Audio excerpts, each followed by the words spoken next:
Chapter 103. What is this thing? How can I still hear you? While Michael was on his way to Sartan, he heard Gaia's voice through his earbud.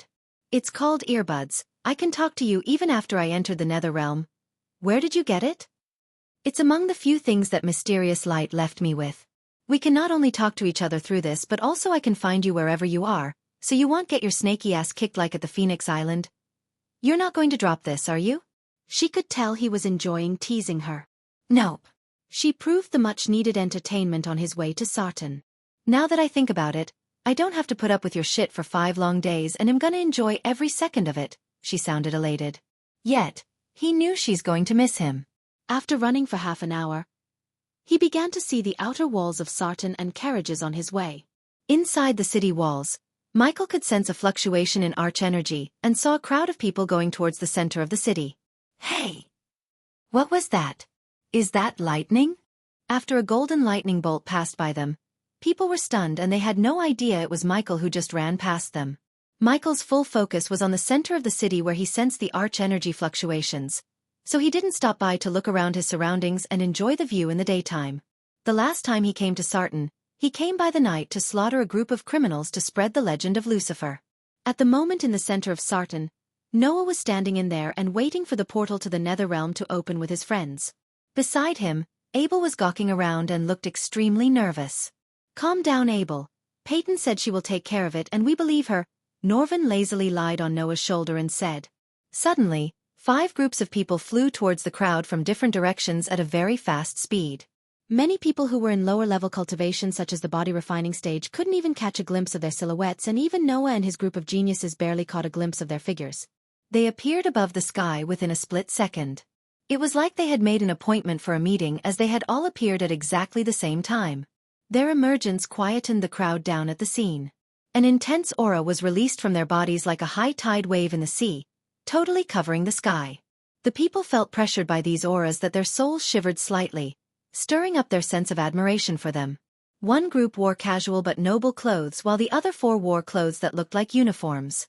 The silhouettes were Gerard Atkins of the Guardians Guild, Royce Camden of the Morning Star, Hazel Belmont of the Silver Moon, Edgar Godfrey of Aragoth, and Dean Byrne of the Golden Valley.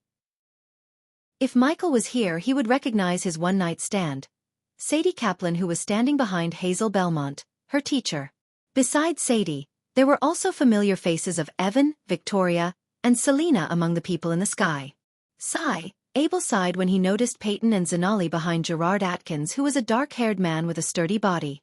Everyone's gaze fell upon them with burning eyes, especially those rogue cultivators and some disciples of minor powers. They were all excited to be able to see the legendary figures of Breedia and Elon in person. It wasn't something that they had even dreamt of, especially seeing the famous legendary guardian, Gerard Atkins. This matter was enough for them to boast in front of those who didn't have the chance to come when they returned. Edgar was wearing grayish armor on his sturdy body. After he arrived, one of the youngsters behind him murmured something in his ears, looking at Noah and his group immediately after he saw them. The youngster recognized Noah by his pure white clothes and the golden babaroo on his shoulder.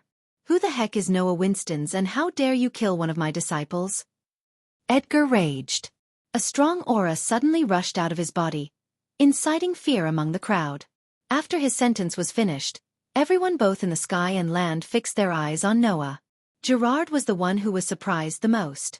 Back when Peyton told him that she found the replacement for Ghost of the River Town, Noah was merely a body refining stage level 4 warrior. Within a short period of time, he had reached level 8. This kind of cultivation speed really startled him. Yet, even though he was surprised by Noah, he was the calmest of all. Gerard gave a nod of approval at Peyton for finding a genius for the trainee guardian position. Humph! Do you think you can kill my disciples and escape the wrath of Aragoth? Edgar made a cold humph. He launched an attack with his palm-like claw at Noah. Who wouldn't know how powerful a core strengthening stage level 10 was? The powerful aura he radiated was strong enough to immobilize Noah. To Edgar, he was a very rare genius, but he was an enemy now. He was as fragile as an ant in front of a core strengthening stage warrior and could be pinched to death easily. Swoosh! At the same time, another hand made of arch energy clashed with Edgar's and destroyed Edgar's spell. Edgar, he's a member of the Guardian Guild. You can't kill him as you like. Gerard was enraged. His relationship with Edgar hadn't been very good, and Noah was his responsibility. If he didn't stop Edgar from killing his subordinate, everyone would laugh him at for his cowardice. Gerard, you wish to start a war with me just because of a trainee? Edgar's face was solemn. What if I am? Gerard calmly asked him. Haha, Edgar, this is too shameful. The famous Aragoth sect is bullying a kid, Hazel laughed, not willing to let go of the chance to send an insult to Edgar. Edgar's expression changed. He made a cold humph and stopped his attempt to attack. To personally handle a body refining stage cultivator by himself was really a shameful act. There were more than enough inner disciples who could get rid of him. Edgar gave the orders secretly using his telekinetic sense to his disciples. Listen, don't let me see this kid walk out of the nether realm alive. One youngster behind him nodded and bowed at Edgar after receiving the order. Meanwhile, Hazel flicked her wrist as numerous space rings appeared in the air, and each of the rings floated towards a person. You can't use any space rings inside the nether realm except the one in front of you. Utility space carefully by taking what you really want. Avoid fighting with each other and concentrate on getting the treasures for your cultivation. After Hazel, Royce Camden of Morningstar gave a piece of advice to all the youngsters. All right. No more delays. We should open the rift with no delays, Dean said after everyone grabbed the space rings. Right after that, the 5 masters came together and formed a portal on the ground connecting this world to the nether realm. We are finally going to enter the nether realm for an expedition. I have been expecting this for a long time. I must get something good when I enter. Many had started to feel nervous. This was the day that they had been waiting for. They have all been preparing for this big event to happen, and would rush into it as soon as it was opened. Let's go, we are going in. Some had flown up wildly and rushed into the portal like there's no tomorrow. The entrance of the portal was enormous, big enough for them to enter in a large group like a swarm of wasps. The geniuses of the 3 big sects and disciples of Aragoth were also entering the portal excitedly. Meanwhile, Zanali and Peyton descended from the sky and landed near Noah and his group.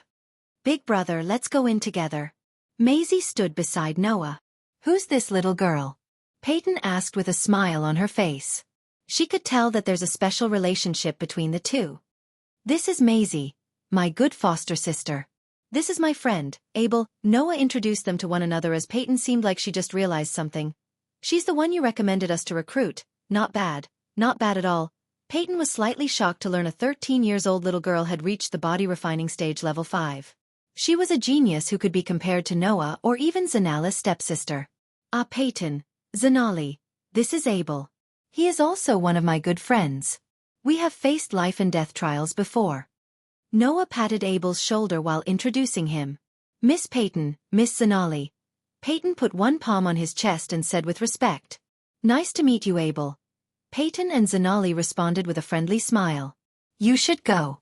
The others have already entered. You can't be left behind, Peyton said as Noah and Alicia nodded. Let's go. Right after that, he and his group rushed into the portal, but just as they were about to step into the portal, they halted their steps when they saw a flash of gold lighting bolt into the portal. Wow, what was that? Maisie and Abel did see nothing while Noah and Alicia barely caught a glimpse of a man in the flash of lightning. That was the guy who rejected our offer of joining the Guardian Guild in the first place. Ghost. Noah and his group were stunned for a moment. They wanted to probe into this matter, but Gerard's sudden appearance pulled their attention more. Guardian Captain, Peyton and Zanali immediately lowered their heads and bowed with the utmost respect towards Gerard while the others awkwardly lowered their heads. I have an important task for all of you in the Nether Realm. Chapter 104. After staying for 1.5 hours in the portal, Michael finally saw a light at the end of the tunnel. I think I'm here. Seeing this, Michael's spirit rose. Remember to take shelter in the abandoned buildings at night. He heard Gaia's serious voice through the earpiece and agreed in his mind. According to Gaia, powerful netherals such as core formation and even core strengthening stage netherals would come out of their hiding place at night. Therefore, roaming outside at night in the nether realm with their body refining stage cultivation level was nothing but suicide. I'll take shelter at night, he said and reassured her. After a few seconds, the light at the end of the portal became brighter, and soon after, he finally arrived at the end of the tunnel. Swoosh! Michael felt a tremendous gust of force from behind, and in a flash, he was falling from the sky. Fortunately, he didn't fall from too high as he landed on the ground comfortably, breaking none of his bones. After leaving the portal, he heard the excited cries of people. He was standing on a vast grassland and the sight slightly surprised him. When he first mentioned the Nether Realm, he imagined it to be a desolate place with ashes in the air and streams of lava on the ground. Yet, the place before him seemed like a perfect place for a picnic with friends. Let's go towards the ends of this plain field. I'm sure we'll find some treasures there. At the moment, someone said and ran past Michael. Soon, more than 100 warriors were scattered around in different locations, and all of them were rushing toward the end of this plain field at the same time. Lightning dash a few minutes. Michael overtook them and reached the end of the plain field before anyone else could. A white fog suddenly emerged in front of him, and when people came closer to the fog, they discovered there were 7 paths in front of them. Each path had appeared out of nowhere, and they looked illusionary, and none of them seemed to be real. How come there are so many paths? How are we going to choose which to take? We must be extra careful. Although this place seems harmless, I'm sure it's filled with great dangers. Some paths must lead to real treasures, and some must lead to great dangers. Precisely. Let's wait and see. It's best not to be too impulsive. If we enter some dangerous situation, our lives would be thrown away in vain. The crowds immediately stopped moving. Everyone stared at the fork in the road, the 7 paths in front of them. They did not know which path they should choose. When there was a great opportunity, the great danger would usually lurk nearby. No one wanted to risk their lives for nothing. Therefore they had to be really careful when picking which path they should take. White fog hovered around all 7 paths and made it even more difficult to choose the right path. Everything seemed quiet and calm, but the crowds felt an eerie feeling as they looked at the 7 paths and the white fog. Hey, there are 7 paths in front of me, which one should I choose? He asked Gaia, and he also directed the question to the system. Choose one randomly and go. That's what I did. The system level is too low to scan the paths. Unfortunately, both Gaia and the system were unable to help Michael choose a better path, so he decided to choose a path randomly. While the others were hesitating to step forward, Michael chose the 3rd path from his right and began to walk the path. Tap, tap. The path he chose was really quiet, and silence filled his journey.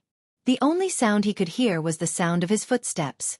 He walked the path with a solemn expression, trying to be as careful as possible. He was glad that he bought the environmental scanning that's helping him be aware of the surroundings. What's happening? Gaia asked him. There are cracks everywhere on this path, and it's emanating an ancient aura. I wonder how many years it has existed. It's really giving me a spooky feeling. He furrowed his brows. Just be careful and ready for a fight. You don't know when a netheril would jump out of the fog and drink your blood. Hee hee, she tried to scare him with her spooky voice, but it only made him chuckle. Yet his instincts told him that this path wouldn't be as peaceful as it seemed. He walked forwards for nearly an hour at a consistent speed. Suddenly, he heard a miserable shriek sound out not far in front of them, and his environmental scanning alerted him that there were hostile enemies in front of him a few meters away from him. The shriek sounded really spooky, as if it came from an inhuman creature. He sped up, and shortly after, he saw a man motionlessly lying in a pool of blood about 20 meters in front of them. It was a shocking scene. The man's throat had completely ripped off and blood flowed out from the neck. It seems he entered this path before me, he said, and weirdly, instead of worrying, a grin appeared on his face and his eyes lit up. Finally some action and XP. Michael suddenly shouted out. With extremely fast speed, he unsheathed his sword and swung the sword around. A loud shrill was heard. Michael's sword had cut something. Ding. Congrats to the host for killing a body strengthening stage. Level 8 Netheril. The reward is 7,000 experience points as well as 200 badass points. After he heard the system, he found a dark goo splatter and soon found a Netheril human lying on the ground in his own pool of dark goo. What is it? Gaia asked curiously. Just a body strengthening stage Netheril after reaching level 10 of the body refining stage. Killing this Netheril felt like stepping on an ant. The Netheril was too weak and didn't even have time to dodge Michael's sword slash. There are more of them here. An evil grin surfaced on his face before golden bolts of lightning cracks began to dance around his fingers. Zzzz. Zzzz. Zzzz. Zzzz. Zzzz. Zzzz. Zzzz. Zzzz. Ding. Congrats to the host for killing a body strengthening stage. Level 8 Netheril. The reward is 7,000 experience points as well as 200 badass points. Ding. Congrats to the host for killing a body strengthening stage. Level 7 Netheril. The reward is 7,000 experience points as well as 200 badass points. Ding! Congrats to the host for killing a body strengthening stage. Level 8 Netheril. The reward is 7,000 experience points as well as 200 badass points. Ding! Congrats to the host for killing a body strengthening stage. Level 6 Netheril. The reward is 7,000 experience points as well as 200 badass points. Ding! Congrats to the host for killing a body strengthening stage. Level 7 Netheril. The reward is 7,000 experience points as well as 200 badass points. Michael just kept walking the path while sending bots of lightning into the fog in all directions. With the help of his environmental scanning, every lightning bolt he fired killed a Netheril or two. The people who were walking the same path as Michael saw golden flashes of light through the white fog and heard loud shrills. They are so weak. Why are you being so proud? If I was there, I could have killed them with a flick of my wrist, the proud and arrogant voice of Gaia sounded in his head. You better finish all your tasks when I return, Gaia, or I'll take away your breakfast, second breakfast, and night snacks. Are you blackmailing this princess, you damn bastard? Yes, I am. During the next 2 hours, he continued walking this path, and it was as if there was no end to it. Along his way, he continued to kill the Netherils, and with their weak strength and environmental scanning, no matter how good a Netheril hit itself, it would still die. Along the way, he had killed more than 100 Netherils and earned enough experience points to reach the body strengthening stage. But soon, the following situation made him lose the smile on his face because the Netherils that continuously attacked him didn't appear once more. The path had suddenly become extremely quiet. Then after a few minutes of walking, the path had finally ended. The white fog hovering around him also disappeared. Michael continued moving forward with a sad face because of the disappearance of the Netherils. In the blink of an eye, he left the path and arrived at the mountain range. This mountain range covered 60 kilometers in all directions, but there wasn't a single plant on sight. Have you left the path? Buzz. Right after Gaia finished speaking, Michael's lips curved upwards as hundreds of stone Netherils suddenly appeared within the mountain range. They instantly started sprinting toward Michael. So many Netherils. Those Netherils aren't that strong, just fly above them. Hearing Michael's voice, she suggested flying above the Netherils to avoid being annoyed by the weak Netherils. However, in his eyes, these Netherils appeared to be experience farms which could make him jump from body strengthening stage level 1 to level 3, and also increase his sword mastery to 85%. I love Nether Realm. Chapter 105. Right at this moment, a group of youngsters was walking the path quietly. Although their journey was uneventful, their eyes were filled with terror because their path was painted with dark goo, Netheril limbs, and body parts. Who did this? A girl in the group asked while tightly clenching her sword. The boy who was leading the group shushed the girl as they began to hear loud shrieks in the air. Oh my god, Netherils! The boys in the group swallowed their saliva and the girls moved closer to each other in fear. Guys, I think the Netherils are fighting. The group walked this path before us. The boy who was leading the group said and prepared himself for an intense fight with the Netherils. Come on guys, we have to help them. Dennis, wait. The group behind him, however, didn't want to fight the Netherils and tried to stop him from moving forward. Guys, don't be stupid. We cannot turn back after coming all this way. The fight is inevitable. Let's join the fight with that group and fight together. Despite their fear of fighting the flesh-eating Netherils, they could see the point of joining another group and fight the Netherils together rather than facing them alone. There's strength in numbers, guys. Come on, Dennis urged them and advanced to join the fight. His group soon followed him behind through the mist, and after a few minutes, the white mist around them disappeared. They continued to move forward in the battle's direction. The sounds of the shrieks sounded louder as the group halted their steps for a moment and took deep breaths. Are you guys ready? Dennis could see the battle is happening just around the corner, and wanted to make sure his group is ready to face the Netherils. Yes, they knew it's too late to turn back and wanted to face the Netherils with courage and valor.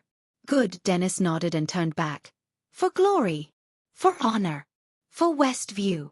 The group dashed forward, letting out high-pitched battle cries. However, their battle cries were cut short by the sight in front of them.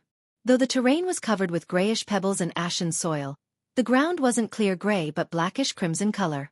Their eyes were fixed on the Netherils before them, yet they lowered their weapons subconsciously. In front of them, they saw a mound of Netherils. They stood still, staring at the golden bolt of lightning moving around the Netherils. Everywhere the golden lightning bolt traveled, they could see a netheril fall, losing either its head or half of its body or both. Soon, the mound grew bigger by one or more inanimate netheril. This scene continued for another 10 minutes and the mound of netherils grew bigger and bigger. The group stood there with their mouths opened as they witnessed a mob of netherils being reduced to zero in a short amount of time. The very next moment after killing the last netheril, they saw the golden bolt of lightning slowing down transform into a black-robed youngster. Dennis and his group were stunned beyond words when they realized that all the netherils were killed by not a group but a single person. My sword broke. Michael lifted one of his swords and shook the sword as a chunk of the blade fell off from the sword. He picked up the chunk of the blade and put it inside his space ring along with the broken sword. Since these were his first swords, they had sentimental value for him. Let's burn these suckers. Michael walked towards the mound of netherils and on his way, he saw the terrified faces of Dennis and his group. Hey! He waved shortly at Dennis and his group and took out a can to burn all the netherils. Oh! Hi! It took several seconds for Dennis to respond, but Michael was busy pouring the green liquid on the netherils. What is he doing? A girl behind Dennis asked him. Xianxia. The girl's question was soon answered by Michael as a tiny bolt of lightning hit the mound of netherils. Instantly, the mound was on fire and they all closed their noses due to the stench radiated from the burning netherils. Soon, the mound was reduced to nothing but ashes. They saw him gathering all the ashes into a large bottle and storing it in his space ring. They had no idea why he collected the netheril ashes. Unlike the netherils he killed in the river town, these netherils had a special property in their body, and it made their ashes one of the best fertilizers for his herbal garden. Besides this ash, he earned enough experience points to reach the body strengthening stage level 3 through killing the netherils and absorbing their cores. He kept a bunch of cores for the elders and Claire so they could also reach the higher stages. The stronger his base of operation, the more badass points he could earn. After collecting the ashes, he turned around and disappeared from their sight in a flash, leaving them dumbstruck. Did you kill them all? After leaving the battleground, Michael heard Gaia's voice. What do you think? Move your ass faster, human, or you would lose the real treasures, she yelled at him as Michael said. Did you forget about my war god body? The more I kill, the stronger I would become. Freaky, but I wish I could cultivate like you, Gaia sighed. Don't worry, it'll help you cultivate faster. You better. She didn't feel ashamed of asking for his assistance, but on the contrary, she felt thrilled. While chit-chatting with Gaia, he exited the mountain range, and right before he left the mountain range, a white fog suddenly appeared in front of him again. The white mist prevented him from looking further into the distance. At the same time, he felt a cooling sensation. I sense no netherils within the white fog in front of me. Once I cross this white fog, I might enter another mountain range. Michael said with an excited smile. Thinking about another experience farm, he began to walk forward. Soon after, he passed through the white fog. Yet, unlike his expectation, what was in front of him after passing the white mist was a great plain with a bright sky. But, what attracted him wasn't this beautiful scene, it was the huge garden that was floating high above them in the sky. Is that a garden? Wasting no time, he stepped on the flying sword and dashed towards the garden. Right at this moment, figures of warriors could be seen lingering around the garden. All of them had the same excited expressions, and some of them had even started fighting each other. Furthermore, more people were dashing out from different directions. When these people saw the garden in the sky, they immediately flew toward it. Michael knew that these people were from the other paths, and there were more people on those paths than the one he chose. But none of this was important. The important thing was, the temptation caused by the garden in the sky was really powerful. Even from far, he could smell the refreshing air coming from it, as well as a strong smell of herbs. The smell of herbs caused all those who smelled it to feel relaxed and refreshed. Move. I found this cavern petal. Fuck you, I found this. What is that? An oglio root? Damn. Look at that. That is the diamond leaf. An extremely rare herb in the outside world. Oh heavens. There are rare herbs everywhere. This entire garden is a gigantic treasure. Everyone arrived at the garden in the sky and were excitedly yelling and shouting. This was because they kept finding rare herbs. Herbs so rare there was no way they could see them in the outside world. Haha, precious treasures. There are indeed precious treasures here. Fuck, this garden is at least 7 kilometers long in all directions. There are herbs everywhere, And many of them look really old. If this garden was in our world, all superpowers would fight to the death for it. Swoosh, swoosh. More and more people arrived and dashed toward the garden. After the first batch of youngsters came to the Nether Realm, more and more warriors came from all over. As long as they survived the Netheril attack, many youngsters had the chance to come here and seek an opportunity. Michael had noticed all these warriors as well. Some of them were clearly injured, and it looked like they had experienced a dangerous situation back on the paths they had chosen. However, it seemed like the danger they faced was less devastating compared to Michael's. Also, there were some paths where no one emerged from. Clearly, those who stepped onto those paths had encountered great dangers, and perhaps they wouldn't even be able to leave that place. As for those warriors who didn't encounter any dangers, they had long ago emerged from the path and were hanging around in the Sky Garden right now. Who knew how many benefits they had gotten so far? It took Michael several hours to reach this garden. Regardless of which path the people emerged from, they were faced with the biggest opportunity in their lifetime. This garden in the sky by itself was a gigantic treasure. Each and every single herb here would provide significant benefits to those who obtain it. Looking at all these herbs, Michael couldn't hold his excitement as a wide grin appeared on his face. Let's begin. Chapter 106. The eyes of the people turned red, and everyone was excitedly yelling and shouting. Haha, this tiger crest belongs to me. A youngster joyfully started laughing. He stretched his arm forward and tried to grab the herb. However, right before his palm could touch the herb, a light curtain suddenly appeared and stopped his hand. At the same time, he was forced 3 steps backward. Haha, idiot, all these herbs are protected by a defense mechanism. You won't be able to put your hands on them without breaking the mechanism first. All these newcomers are just idiots. Some people started laughing. Those who had arrived here first had discovered how it works. This is strange. Why are all these herbs protected by defense mechanisms? One of the youngsters near Michael glared at the herbs and wondered. Without it, do you think there would still be so many herbs here? Not to mention this is only a garden with a 7-kilometer circumference. Even a 70-kilometer circumference garden would be emptied in an instant if there were no defense mechanism. Every single herb here is protected by a defense mechanism, meaning we have to break the mechanism before we can get the herb. Also, according to the rarity of the herb, how many years it has grown, and its value, the strength of the defense mechanism will be different as well. For the herbs with a higher value than others and who are also old, their defense mechanisms will be more difficult to break. Michael heard someone explain how the mechanism works to the youngster who raised the previous question.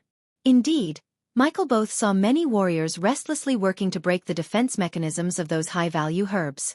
One of the warriors stood in front of a diamond leaf, and his face had turned red. No matter how much strength he used, he just couldn't break its defense mechanism. Although everyone's eyes were on the rare and oldest herbs like tiger cress, Michael's eyes were on the other herbs that did not attract as many eyes as the tiger cress. Why is the host not fighting for the tiger cress? When the system realized that Michael is not walking towards tiger cress or any other precious herbs, the system asked in a curious voice. Because I didn't want to lose the chance of getting all these herbs fighting for one thing, as he said, he came before a herb called wolf pepper and reached out to grab the herb. 100 badass points to break the defense mechanism. A golden dome appeared around the herb and at the same time, he heard the system's voice in his head. 100 for wolf pepper? Sigh. He sighed and paid 100 badass points to break the shield to acquire the herb. Right after he paid the system, the golden dome dimmed and disappeared. Michael grabbed the herb while everyone was focused on tiger cress and moved to the next one. The herbal garden had hundreds of rare herbs, but only a few of them had extremely tough defense mechanisms and attracted the most eyes. Also, the people in the garden had already begun fighting for these rare herbs, ignoring the herbs that were less rare than herbs like tiger cress. Michael exploited this situation and grabbed all the herbs he could without attracting the eyes of the cultivators. The other reason Michael decided to go after these herbs was the rare herbs had people from powerful sects and families fighting for. The host should really hunt for more rare and precious herbs.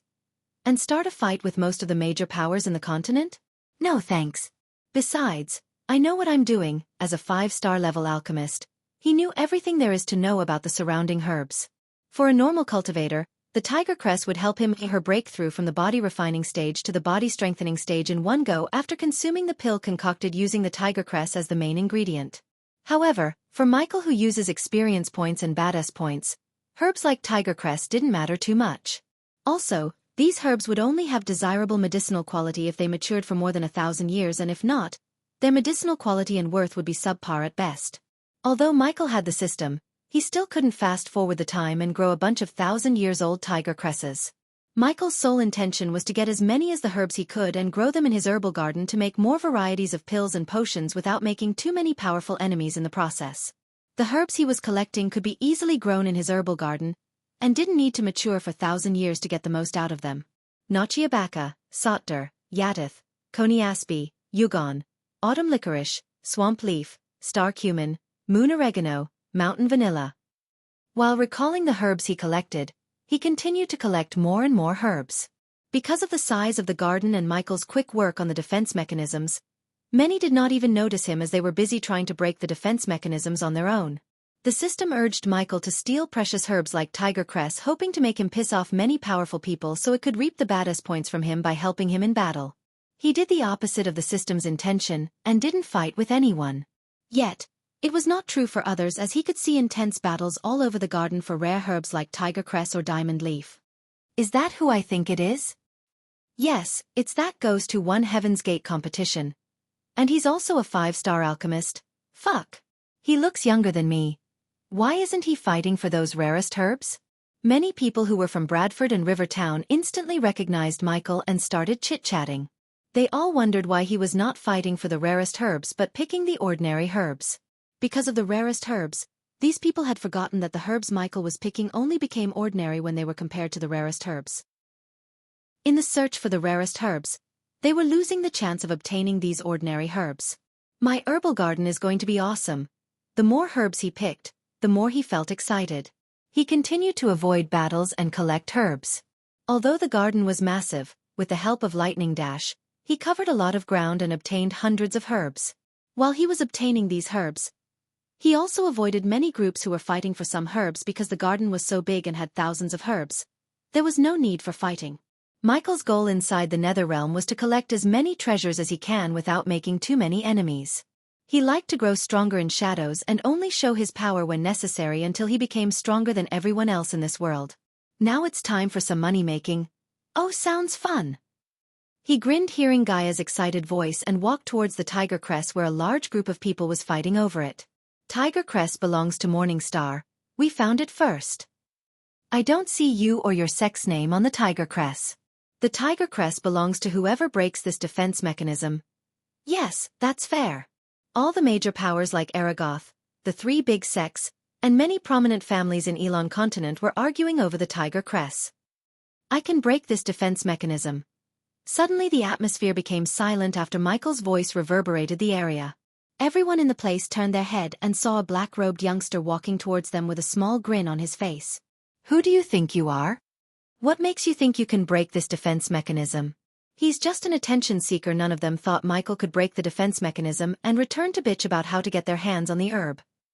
You can stand here all day trying to break the spell or let me do it for you. Michael spoke again, but this time, his voice was louder and serious. Humph, do you really think you can break this mechanism? A disciple from Aragoth asked arrogantly. Let's assume you can break this mechanism. Aren't you going to claim ownership of the herb? What if you can't break the mechanism as you said? They fired question after question at Michael as he just stood there with a smile. I know I can break the mechanism, and as for the ownership, I will sell the herb to the highest bidder. I will say this again. You can stand here all day trying to break the spell or let me do it for you. Whoever has the most gold coins will get the herb. Everyone stared at the tiger cress and Michael for a few moments before the arrogant youngster from Aragoth spoke. All right, if you can do what you have said, you'll be richer when we return to the outside world. Michael knew this youngster was making a threat, but he didn't mind his tone because he's going to break this defense mechanism with the help of the system. Step aside, people, it's time to crack this baby open. Chapter 107. Many people, including the ones who were trying to break the defense mechanism, dropped what they were doing and quickly gathered around Michael and the tiger cress. Some of them wanted to see whether or not Michael could break the mechanism. Some of them wanted to witness the entertainment of Michael getting his ass kicked in case he couldn't break the mechanism. Michael noticed all the various expressions and, thinking about the baddest points he's going to get, he turned his focus on the tiger claw-shaped fruit before him. System, break this baby open. You have to pay the system 500 baddest points. Michael's expression was neutral, but inside, he was cursing the system for its arrogant tone. "Take it and break it," he said to the system inside. Following his command, he closed his eyes and pretended to be drawing shapes above the herb. What is he doing? He better breaks this defense mechanism. Is that Ghost of River Town? Ghost? The 5-star alchemist. Ding. Congratulations to the host for successfully being a badass. The reward is 300 badass points. Ding. Congratulations to the host for successfully being a badass. The reward is 100 badass points. Ding. Congratulations to the host for successfully being a badass. The reward is 300 badass points. Ding. Congratulations to the host for successfully being a badass. The reward is 100 badass points. Ding. Congratulations to the host for successfully being a badass. The reward is 200 badass points. People who went to the Majestic or from Rivertown recognized Michael when they saw him, and by hearing those people, many realized that the youngster in front of him was the famous 5-star alchemist of Bredia. Because of this recognition, he accumulated thousands of badass points in a flash without even actually breaking the mechanism or doing anything awesome. So he's that 5-star alchemist everyone was talking about?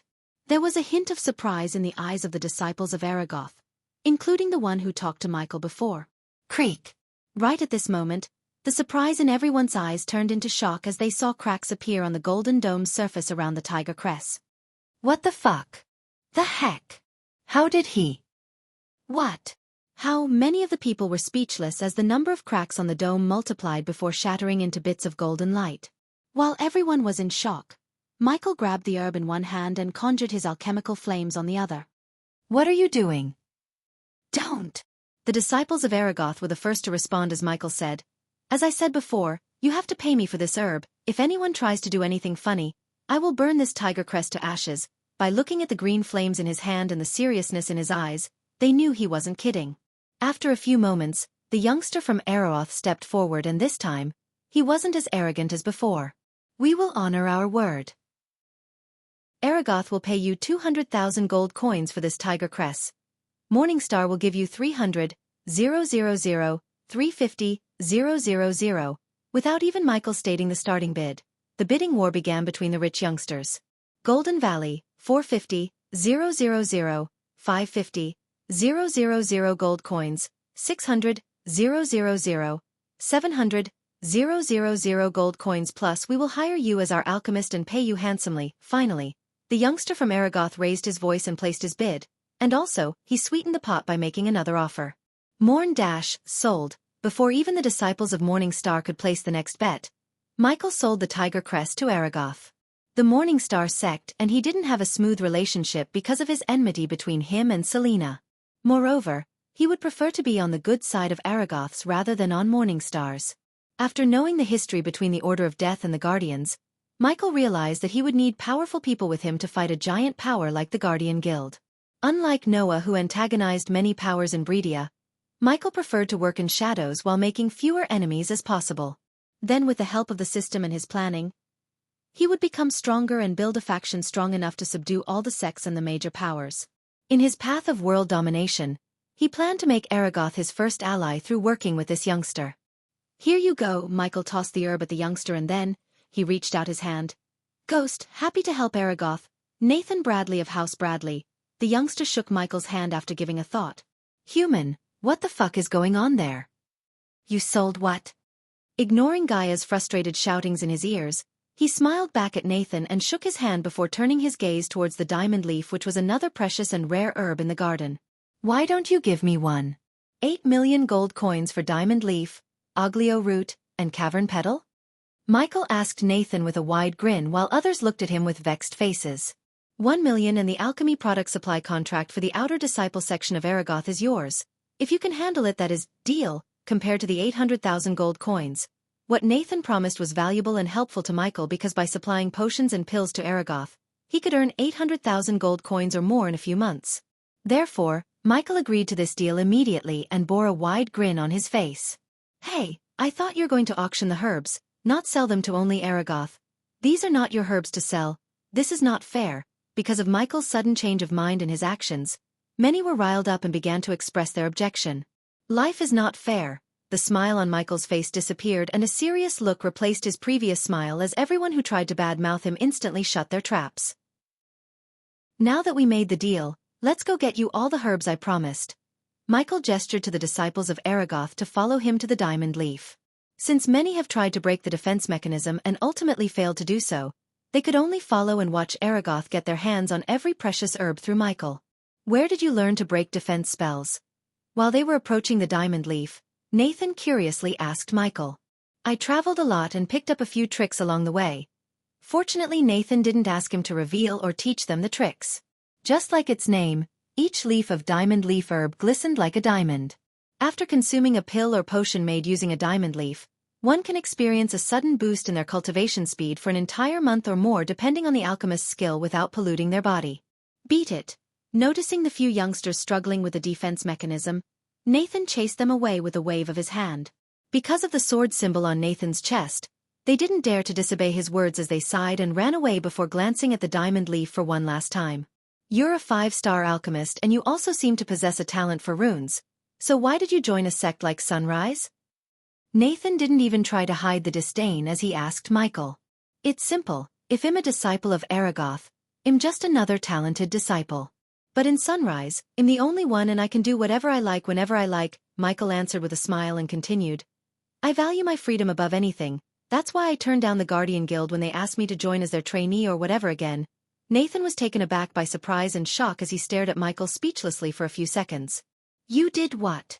The others behind Nathan also felt a chill running through their spines because being a guardian was the highest honor in this world, yet he turned down that honor and merit. I said that I'm not interested to Peyton. Why? Until now, Nathan bore a proud and arrogant look on his face, but after hearing what he just said, his face showed only one expression, confusion. As I said, I value my freedom above anything. I don't enjoy following orders and being a good soldier. I heard someone from Aragoth tried to join the Guardians? Michael changed the topic to something else before Nathan asks too many questions about his actions. Like Michael wanted, when he asked this question, Nathan's expression changed drastically. Yes, his name is Loden Otkelson. He was brutally killed by that Noah and his lackey in the Red Summit. Aragoth will avenge Loden by killing both of them. Good luck with that. Michael snickered inside because he had a feeling that Noah is not only being protected by guardians but also something or someone else. However, the more enemies Noah makes, the more allies Michael could have in the fight against him and the Guardian Guild in the future. For now, Michael focused his efforts on becoming stronger and rebuilding the Order of Death in silence rather than provoking all the major powers like Noah. As they were speaking, the system broke the defense mechanism around the diamond leaf, leaving everyone to think that Michael broke the mechanism. Here you go. Michael handed over the herb to Nathan and turned his gaze towards another herb. After taking the diamond leaf, Michael fastened his work before the nightfall approaches. He was able to see the people leaving the garden hastily. Looking at their actions, he realized that nightfall in the Netherrealm is not a joke and left the garden after setting the meeting place with Nathan to get the coins. This trip to the garden alone was worthy of his time as he gathered hundreds of herbs and earned a contract to supply pills and potions to one of the best sects in the continent, Aragoth. He couldn't wait to tell Gaia about all of this and surprise her. Chapter 108. Just as Michael was dashing towards a small cave, a bunch of Netherals was feasting on a group of youngsters in the distance. Their shriek sent a chill running through many spines who saw this scene. Michael ignored this and dashed straight into the cave, wasting no time. However, before he completely dashes into the cave, he saw a familiar ice spike penetrating through the Netherals, saving some of the youngsters from being the appetizer for the Netherals. The cave was small and had just enough room for him. Yet, this small cave was a sanctuary and a calm place to stay safe. Michael sat on the ground and because of his full black clothes, he merged with the cave's darkness and one could not see him in the cave. This is mine. When he was just about to open the system storage and count the herbs he collected, he saw a rogue cultivator rushing towards the cave. Leave, Michael calmly said as the cultivator halted his steps suddenly and looked closely into the cave. Yet, instead of turning his back and leaving the cave, the cultivator decided to step in and chase the previous occupant, Michael. Wind blast whoosh. The moment he took another step towards Michael, a gust of wind sent the cultivator flung back like a kite without an anchor. Who the fuck dared to attack me? The cultivator who was attacked forgot about the approaching nightfall in anger and rushed towards the cave after picking himself up. Ghost, however, this time when the cultivator heard the voice from the cave, he felt a cold chill running through his spine. He then immediately lowered his sword and stood there shivering in fear. Ding! Congratulations to the host for successfully being a badass. The reward is 100 badass points. Ding! Congratulations to the host for successfully being a badass. The reward is 200 badass points. Ding! Congratulations to the host for successfully being a badass. The reward is 300 badass points. Ding! Congratulations to the host for successfully being a badass. The reward is 400 badass points. Forgive me, Master Ghost, I didn't. No, it was you. Don't kill me. Michael was surprised to see the cultivator dropping to his knees and starting to beg. He didn't expect a rogue cultivator like him to know his name. He just told his name so someone from the river town or someone who knows him would recognize the name and stay out of the cave as well as want the others. However, this rogue cultivator recognized his name and even went to the lengths to beg made Michael pleased because finally, his legend has started to spread across the land. Leave, he hid his joy and said with a serious voice. Thank you, Master Ghost. The rogue cultivator groveled and ran as fast as he could from Michael's sight. It feels so great to be feared at, he thought to himself, and deep down, he craved for this feeling. Ever since he was little, he didn't root for heroes but rooted for the villains. This did not change even after he grew up. For example, his favorite characters were Sauron and Voldemort. His love for villains influenced him more than he realizes. Does the host fear Aragoth? Suddenly the system asked and surprised him. Why do you ask? He switched off the earpiece and asked the system. Because you could have taken all the herbs for yourself and show that you're the boss, but instead, you gave all the precious herbs to Nathan and lost the chance of earning badass points. And also few powerful enemies. I'm not that guy, Noah system. I know what you're trying to do. You want me to make more enemies and buy things from you to survive them. I don't know what you are and what your endgame is, but you should have known this by now. I'm not suicidal and you cannot make me do anything unless I want to, he calmly explained. The system stayed silent because it knew Michael isn't easy to manipulate as it first thought. Now that the system stayed silent, he was able to count the herbs and plan his next movements. Deep down, he was glad that Noah and his group did not come to the garden, and even though he wasn't afraid of Noah, he wanted to avoid the fight until he could gather enough information about Noah and the power behind him. Jush! What the? In a flash, the light outside disappeared like someone switched off the lights of the nether realm. There was no dusk as it turned dark without a sign. When I was young, my friend had an accord. I was kicked out without a record. I never thought I'd see that award. Ain't a soul alive that could take my friend's board. A cruel power is quite the shower. Thinking of death. Yaz, thinking of death when he switched on the earpiece. He was welcomed by Gaia's rap. I don't know who wrote this song, but I guess it's you. Michael laughed, and the moment she heard his voice, she stopped rapping. Where the fuck did you go? She was annoyed when he went radio silent, and he listened to her singing made her feel even more annoyed. You did the right thing. A contract with Aragoth is more valuable than those herbs. After he explained what he did in the garden, Gaia agreed with him and supported his decision. Just when he was about to reply, the environmental scanning detected a hostile activity nearby. Hello, is this thing broken again? KRKKRKKKKK.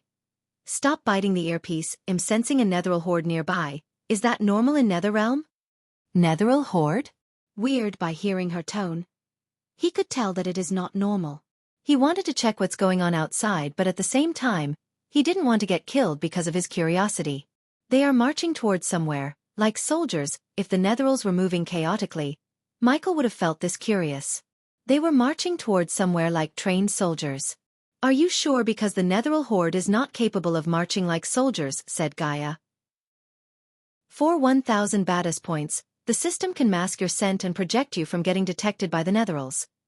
While he was stuck between curiosity and safety, he heard the system's voice. That's more like it. When it comes to situations like this, the system had perfect solutions. Considering he had no solution of his own, he decided to get whatever the system is selling, so he could check out where the netherils are heading. Just after 1,000 badass points disappeared from the stat menu, he felt a strange sensation in his body. The host is now ready to explore the nether realm without fearing the netherils. I have a way to find out what's going on here, he said, and stood up to leave the cave, taking advantage of the darkness. Of course you do, you freak. I'm masking my scent using a special potion. Gaia believed him because she knew that the mysterious light and Abra's soul blessed him with ancient knowledge which enables Michael to perform miracles like this one. He slowly stepped forward while checking whether anyone near him, and after confirming that no one would see him leave the cave, he left the cave. He didn't use the lightning dash as it might draw some unwanted attention, and because of his black clothes, he perfectly merged with the darkness and disappeared. While heading towards the Netheril horde, he couldn't see the garden in the sky. It made him realize that after nightfall, the places which had treasures may not appear for him to loot. However, the purpose of this night visit was not looting but to unveil the mystery behind the marching Netheril horde. There they are. After walking in the direction of the Netheril horde, Michael saw hundreds of Netherils marching towards somewhere. Fortunately, what the system did worked, and none of the Netherils in the horde could detect him following them. "What's happening there?" Gaia asked in a husky voice. "I will keep you posted, now stay silent," he said, and continued to follow the Netherils. Eventually, the Netherils entered into a thick forest, but the uneven ground and obstacles were unable to slow down their marching speed.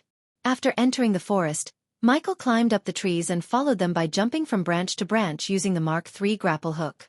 And because of this height advantage, he noticed a bonfire at the distance. "I bet these Netherils are heading towards there." Slightly increasing his speed, Michael moved towards the bonfire, but he was cautious not to make any sounds that could bring him unwanted attention. Ikasen wasnins kawanks neekstil sees Nifan. As he got closer to the bonfire, he began to hear someone chanting something in an unknown language. "Is that an orc?" When he got close enough, he saw a figure standing in front of a bonfire and sculptures made of bones. The figure looked just like one of the orcs from the movie Lord of the Rings, ugly and evil.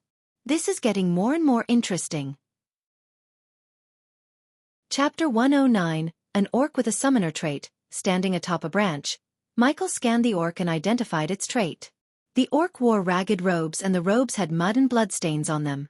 While the Netheril horde was walking towards the orc, Michael kept looking around the place to see if there's anything or anyone stronger than him nearby. The orc was only at the body refining stage level 9, and the strongest Netherils were only at the level body strengthening stage level 5. If he fought as Lucifer, no one in the body strengthening stage could survive the battle with him, and if he fought without using fear toxin or death range, only body strengthening stage level 9 and 10 could fight him head to head. However, now that he had enough experience points to reach the body strengthening stage level 3, no one in the body strengthening stage could win a fight against him after he reaches the body strengthening stage level 3. As he was watching the orc from above, he saw a small journal in the orc's hands and realized the orc is chanting the lines in the journal. "Come, my children, kneel before me." The orc's voice was rough and animalistic, just like in the movies. To Michael's surprise, the entire horde of Netherils kneeled down. "I did it! Ha ha ha ha!" The orc's mad laughter echoed through the silent hills and forest. In its eyes, Michael saw pride as well as anger. "Father, brother, I'll avenge you. Soon, I'll plague the world with undead and kill every single one in the Guardian Guild." This day gets better and better. Seeing the orc could summon and control the Netherils, Michael already planned to start a Netheril farm, and hearing that the orc has a hatred towards the Guardians was like a cherry on top. "System, can we take this orc outside without getting detected by the Guardians?" By looking at the wounds on its body and what it just said, Michael figured out that the orc's life is in danger. He didn't give a damn about the orc's well-being, but if he could save the orc from the Guardians, he could use the orc to level up rapidly. Therefore, he wanted to stop the orc from doing anything stupid like going to war with the Guardians and take orc to the Abyssal, where the orc could stay safe and summon Netherils for him to kill. Plus, the Abyssal may be the safest place to summon Netherils without getting detected by the Guardians. Of course, Michael would make sure they won't find out anything about his little secret activity in the dark forest with the help of the system. Oh! Suddenly Michael detected another presence nearby, and it wasn't a Netheril. When he turned in the presence's direction, he noticed a dark red-haired youngster rushing towards the bonfire with a long spear in his hand. "Is that the guy who was with Noah before?" Michael saw this youngster before when he dashed into the portal. He was with Noah and Alicia. An hour ago, inside a worn-out cabin, there was a group of youngsters sitting on the floor. "Damn it, Noah. I told you we should look for treasures instead of that orc." Norvin, the golden Babaru, curled up against Maisie's chest and complained. "I heard Ghost and some disciples of Aragoth picked all the rarest herbs in the Sky Garden." Abel sighed thinking about those precious herbs and said, "Capturing that orc is our first priority, Abel. If we don't, there will be another Slyhaven massacre." Abel and the others didn't talk back after hearing Noah's serious voice, while only Maisie looked confused.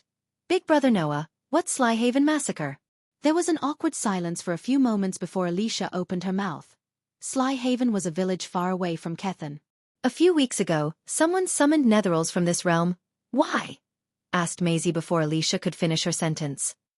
We don't know, but the Guardian suspects that the one who summoned them was practicing an evil ritual. The one who summoned picked two places and summoned the netherils, Rivertown in Breedia and Slyhaven in Kethen. Apparently Rivertown was just a distraction to keep the Guardians away from Slyhaven, Abel said, gritting his teeth. The netherils attacked the village and massacred every single one of them. When the Guardians and the Baron's men came, it was already too late.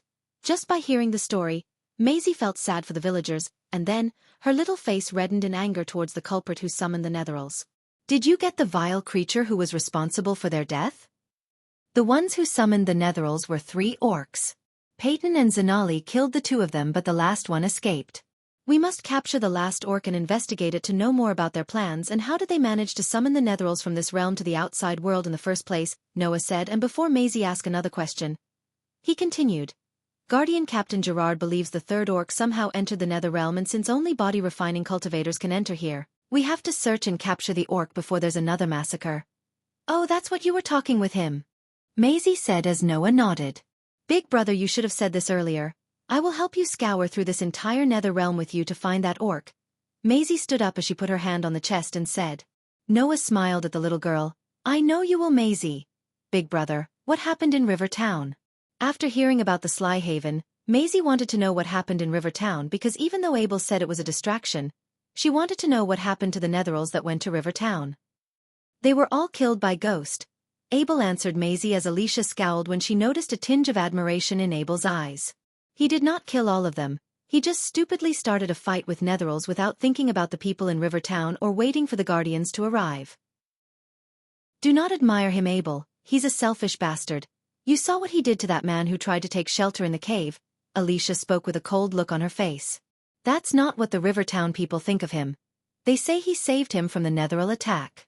And also, I don't admire him, I just wish he doesn't turn up to be another bad guy. The world has enough bad guys as it is. I don't know he's bad or not, but he's definitely not a good person. Stop it, Alicia, what did he do to you? You're just jealous that he's better than your sweetheart. The golden Babaroo let out an evil grin and teased Alicia. Shut up, monkey. I'm sure big brother Noah can kick his ass any day, Maisie proudly said as everyone turned their gaze at Noah to hear his answer. I honestly don't know, after seeing him kill a group of youngsters on the Phoenix Island and how he vanished after facing Julius, Noah wasn't sure that he could defeat him. Deep down, Noah knew he's a better swordsman than him yet. Noah also knew that it's only temporary as Ghost doesn't have what he does. You're just playing with me, big brother. I know you can beat him. Hell, if I get the chance I'll show him who's the boss. After the fight with the Lane family and the pills and potions gifted to her by Noah, she was able to reach the body refining stage level 8 in a matter of days. Coupled with her cultivation level and her innate ability, she was damn confident that she could face any body refining stage cultivators except Noah and Alicia.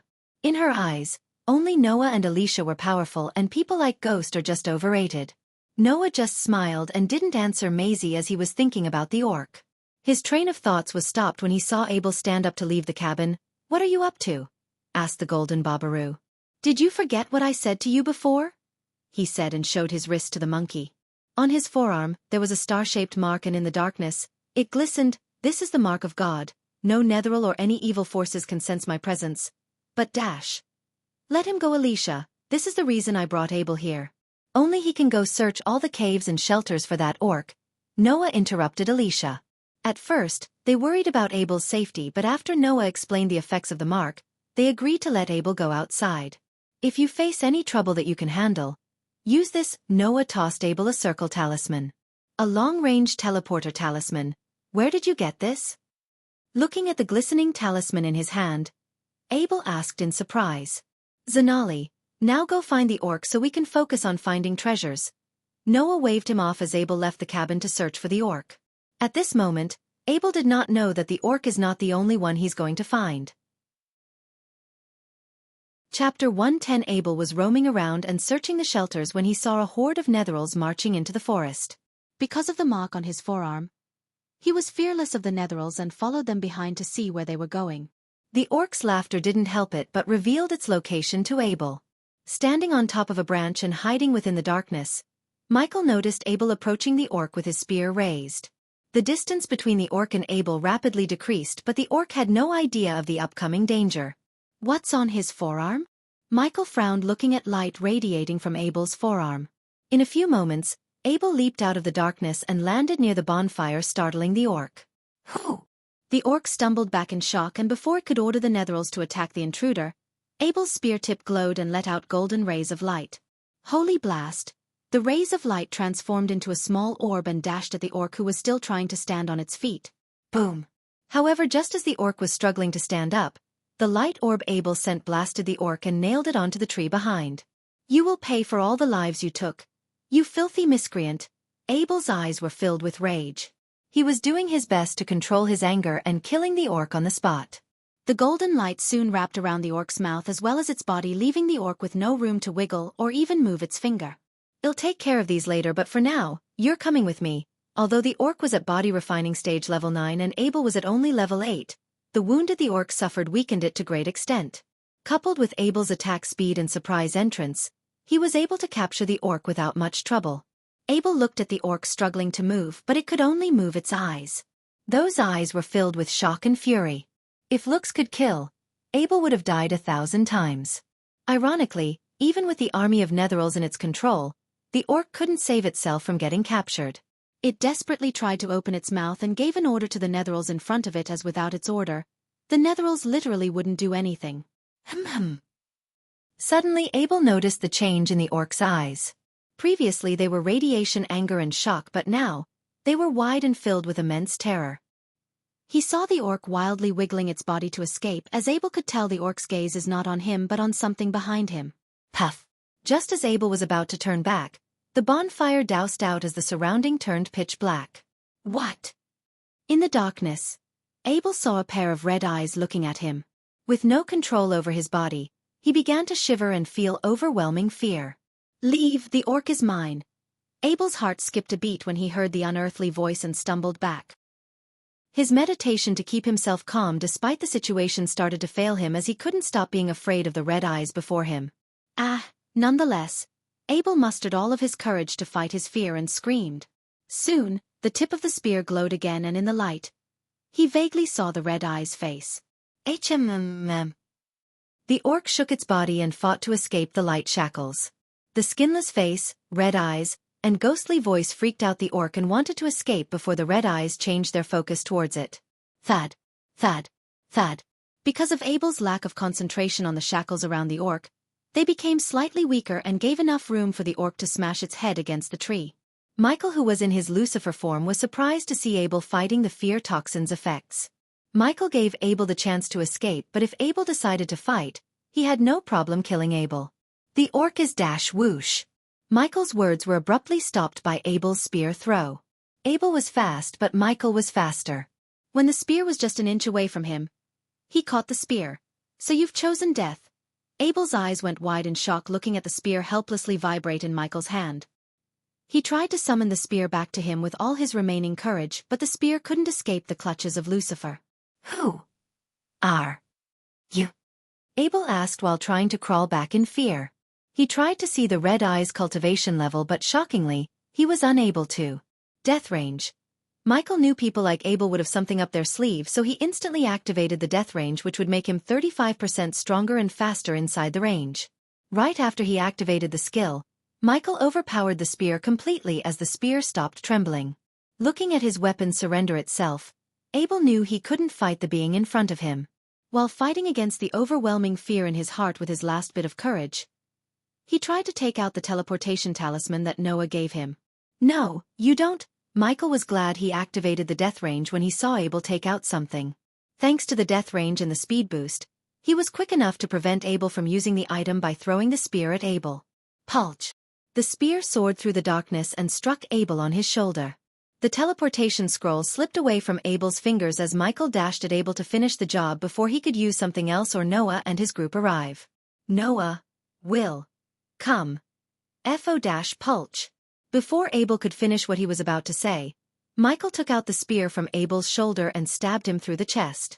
Cough. Abel coughed out blood as Michael stabbed him again. Ding. Congratulations to the host for killing a body refining stage level 8 cultivator. The reward is 6,000 experience points and 8,000 badass points. Ding! Congratulations to the host for killing the ally of a powerful foe. The reward is an epic mystery box. Thud. After Abel died, the light shackles that wrapped around the orc disappeared, making the orc fall down to the ground.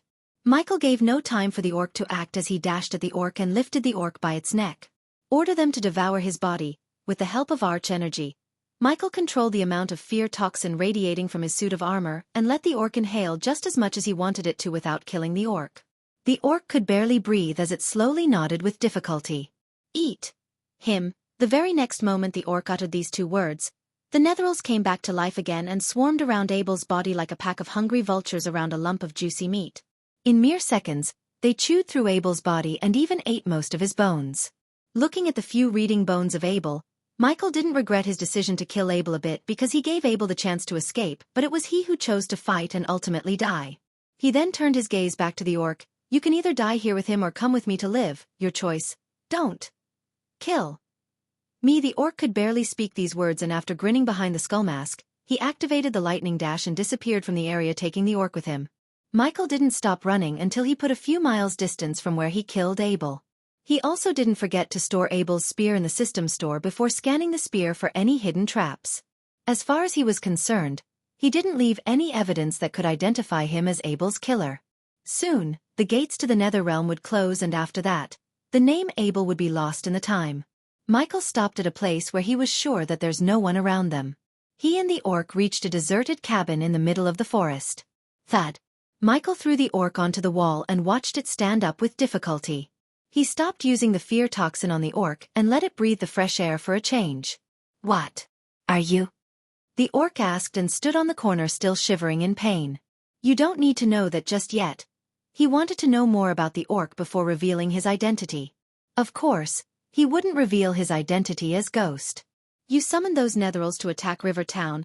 By connecting the dots of controlling the netherils, the orc's summoner trait, and the wounds on its body, he guessed the orc might be the sorcerer who was chased by Selena and Alex. You lie, you die, Michael warned the orc before it could spin a web of lies. The orc stood on the corner, swallowing the saliva in terror, as it even avoided looking directly into his red eyes.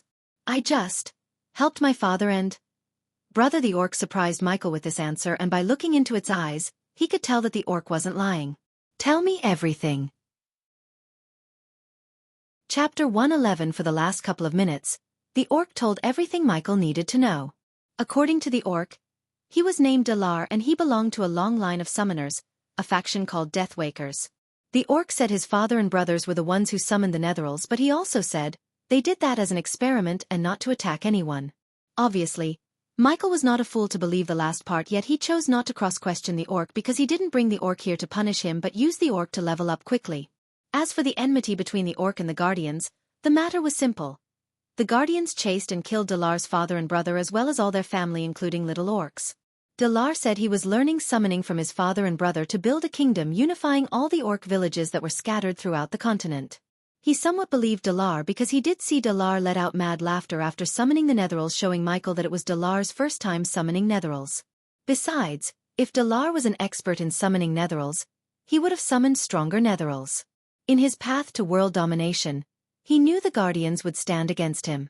Therefore a fight with the Guardians was inevitable, and if Dalar could help him in the fight, he would let Dalar live to serve him as his subordinate. You can't win the fight against the Guardians. You almost died back there, and he was only a friend of a trainee Guardian. Now tell me, Dalar, do you really think you have the chance against the Guardian Guild? Despite their look, Orc was generally an intelligent race, so Dalar could understand the power gap between him and the Guardians. Now that the entire Guardian Guild was searching for him, Dalar realized that he needed someone powerful enough to protect him, and the being in front of him looked more terrifying than any Guardian he had met. Serve me well and you'll not only get to see the Guardians destroyed but also get a kingdom for your race. There was a glint of surprise hidden within Dalar's eyes, but also doubt and suspicion. Will you serve me as my subordinate? Asked Michael. Considering he couldn't threaten the Orc to be his subordinate, he had to offer Dalar something and make him agree to be his subordinate willingly. Warning! Warning! Warning! Warning! Warning! System error. Omega. Threat. However, the next moment, Michael's vision completely turned red and the system was screaming inside his mind. He instantly opened the system and saw the multiple warnings in the interface. System, what's happening? His heart was beating rapidly because, without the system, his plans and path to domination would take a huge hit. Need 1,000 points. To system. Reboot. Take it. He didn't think the system was faking it, but it sounded like screaming in pain. Soon after he gave permission to the system, his vision turned blank and the system's interface faded away from his sight. System back online. A few seconds after, the familiar system interface appeared before him and only then he heaved a sigh of relief. What the heck was that? System level is too low to answer the host's question. System recommends the host not to make Dalar his subordinate. Why? System level is too low to answer the host's question. Weird, the system's behavior puzzled him. Dalar was indeed a powerful ally, but he wasn't worth the trouble if making him a subordinate would mess up the system. Although Michael wouldn't be able to see Dalar's loyalty if he didn't make him Dalar his subordinate through the system, he didn't require Dalar's utmost loyalty to use Dalar's summoning ability. However, unlike Gaia, he had to keep Dalar under his sight all day to make sure the orc doesn't plan anything on his own to rebel or betray him. For that, Michael decided to keep him locked up in the abyssal and keep him under surveillance. I will, my lord. When Michael closed the system, he saw Dalar stepping forward and kneeling down in front of him. Very good, as he said. Michael bought a syringe and stabbed Dalar in his neck. Ah! What dash? You said you opened up a secret portal to come here. Open up the portal again and go to the dark forest's border. You'll meet my second in command and she will give you the antidote or you'll die in 6 hours. Dalar stumbled back again and felt a cold chill running through his spine. Do you have a problem? Michael released a small amount of fear toxin to subjugate Dalar and as he planned, Dalar shook his head up and down rapidly after inhaling the fear toxin. No. No problem. My lord, Michael very well knew that if Dalar's loyalty is due to fear, it's not loyalty but fear disguised as loyalty. Yet for now, Dalar's fear of him would work in his favor. Now leave, he ordered Dalar when he noticed the cultivation masking function had only a few minutes left before it stopped working and revealed his cultivation level. Therefore, Michael urged Dalar to leave his sight because he didn't want to reveal his cultivation level to Dalar. Yes. My lord, because Orc had natural healing ability, the wounds he suffered almost disappeared and Michael did not need to give him a healing potion. Dalar picked himself up and quickly ran away from the cabin to open up the portal and reach the dark forest before he dies. After he saw Dalar disappear from his environmental scanning, Michael also left the cabin and dashed towards the cave. On his way to the cave, he transformed from Lucifer to Ghost. The night was still dark and silent when he reached his cave. Inside the cave, Michael instantly opened the system and bought another set of suit of armor for Gaia. The armor was exactly like his Lucifer armor except he asked the system to change the armor to fit her body. He also bought another black mask for her to hide her face. Due to the changes to the armor, he paid extra 1,000 badass points, but it was worth the points and he couldn't wait to see Gaia in her new suit of armor. After he told Gaia what happened to Abel and everything about the orc, he opened up the system to see his current stats as well as to see what the mystery box contained which he received after killing Abel. System version 2. 0 host, Michael cultivation level, body refining stage, level 10 experience points. 180,000/200000, 960,000 experience points remaining to be consumed, badass points. 26,000 skills and spells. Wind Blast, LVL2 responsive shield, LVL3 environment scanning, LVL2 ignitia, LVL2 lightning dash, LVL2 energy devour, LVL1 death range, LVL2 techniques. Swords of Destiny, 86% mastery occupation. Core disciple of Sunrise Sect, the guardian of Sunrise Sect, Lord Lucifer of the abyssal status. Healthy goals. Control the world, rebuild the order of death utility function. Banker, LVL2, ratio, 1,000 gold coins. 5 badass points. Wealth. 685,000 gold special trait. 5-star alchemist subordinates. Gaia, loyalty level 95%. Base of operation. Sunrise Sect, the abyssal system, open that mystery box. He was excited because the system's gift box would have something extremely valuable or useful to him. This time, he wanted a legendary weapon or a new spell. Soon, a grayish box appeared in front of him and trembled before it exploded into millions of tiny pieces, leaving Michael stunned. Huh? Where are my rewards?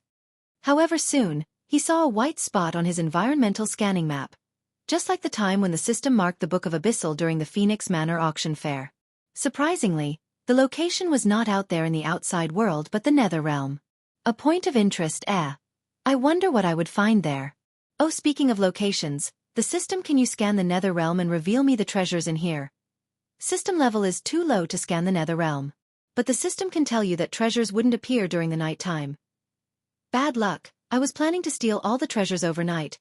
Michael sighed, thinking that his plan won't work, but still, his unlimited system storage space gave him the absolute advantage over everyone. System, after I killed that guy in the forest, you said I killed an ally of a powerful foe by a powerful foe. Did you mean Noah? System level is too low to answer the host's question. Oh, come on. Can you at least tell me yes or no?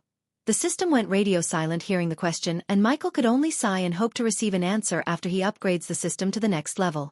For now, he decided to let the matter rest as he wanted to go check out the location that the system gave him as a gift. Meanwhile, somewhere else, Noah and his friends were waiting for Abel to return, but they did not know that Abel had just left this world. By killing Abel, Michael started the Age of Darkness as the Dark Lord. How far would Michael go in the path of darkness to achieve his goals? How many innocents is he going to kill in the process of becoming the ultimate overlord of this world? Chapter 112. Stop it. Stop it. That is mine. Maisie shouted out loudly and lashed out of the thick forest into a lush grassland. At the same time, a sound echoed from the front. The sound was coming from a puppy that was injured as it limped while it ran. A group of youngsters was chasing after the puppy, and Maisie and Alicia were chasing behind them. However, those youngsters completely ignored Maisie. Instead, a pair of archers turned around and faced Maisie as they knocked their bows and released several arrows towards her and Alicia, all the while maintaining an eye on the puppy. Shoo! Shoo! At the same time, a pair of cold steel arrows darted in the air and made a whooshing sound as it soared threateningly towards both girls. Shit! Where did these bloody thieves come from? I'll kill you all. Maisie was enraged. Alicia knew she couldn't control this little girl as she decided to let Maisie deal with these guys. Besides, she was more concerned about Abel and Noah, who went to search for him. Tightening her fist, she leaped into the air and she charged towards the pair of archers. Their faces turned serious as they retreated hurriedly. At the same time, they shouted out to their accomplices, "Kill them first before we decide what to do with that." The few of them listened to the instructions and hurriedly turned to Maisie in an utter surprise of his skills. A man held onto a sharp spear as he cast a glance at Maisie and Alicia and spoke out in shock. What the heck? That kid's a body refining level 8. Let's just kill the kid and her friend and get the real prize. Boom! Boom! Boom! The pair of male archers and Maisie exchanged several blows. Their faces were grave as they spoke out in fear. Don't underestimate her. She's strong as fuck. Luckily, we managed to dodge her blows just by an inch. If not, we would have been fucked. Oh? The three of them listened to his words and cast their gaze at Maisie. Looking at all their gazes turned towards Maisie, Alicia frowned because, among the group who were chasing after the puppy, 5 of them were body refining stage level 9.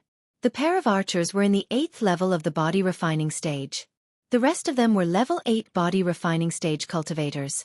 Their combined number was 20 in Maisie, and she had no chance of surviving the battle without Noah with them.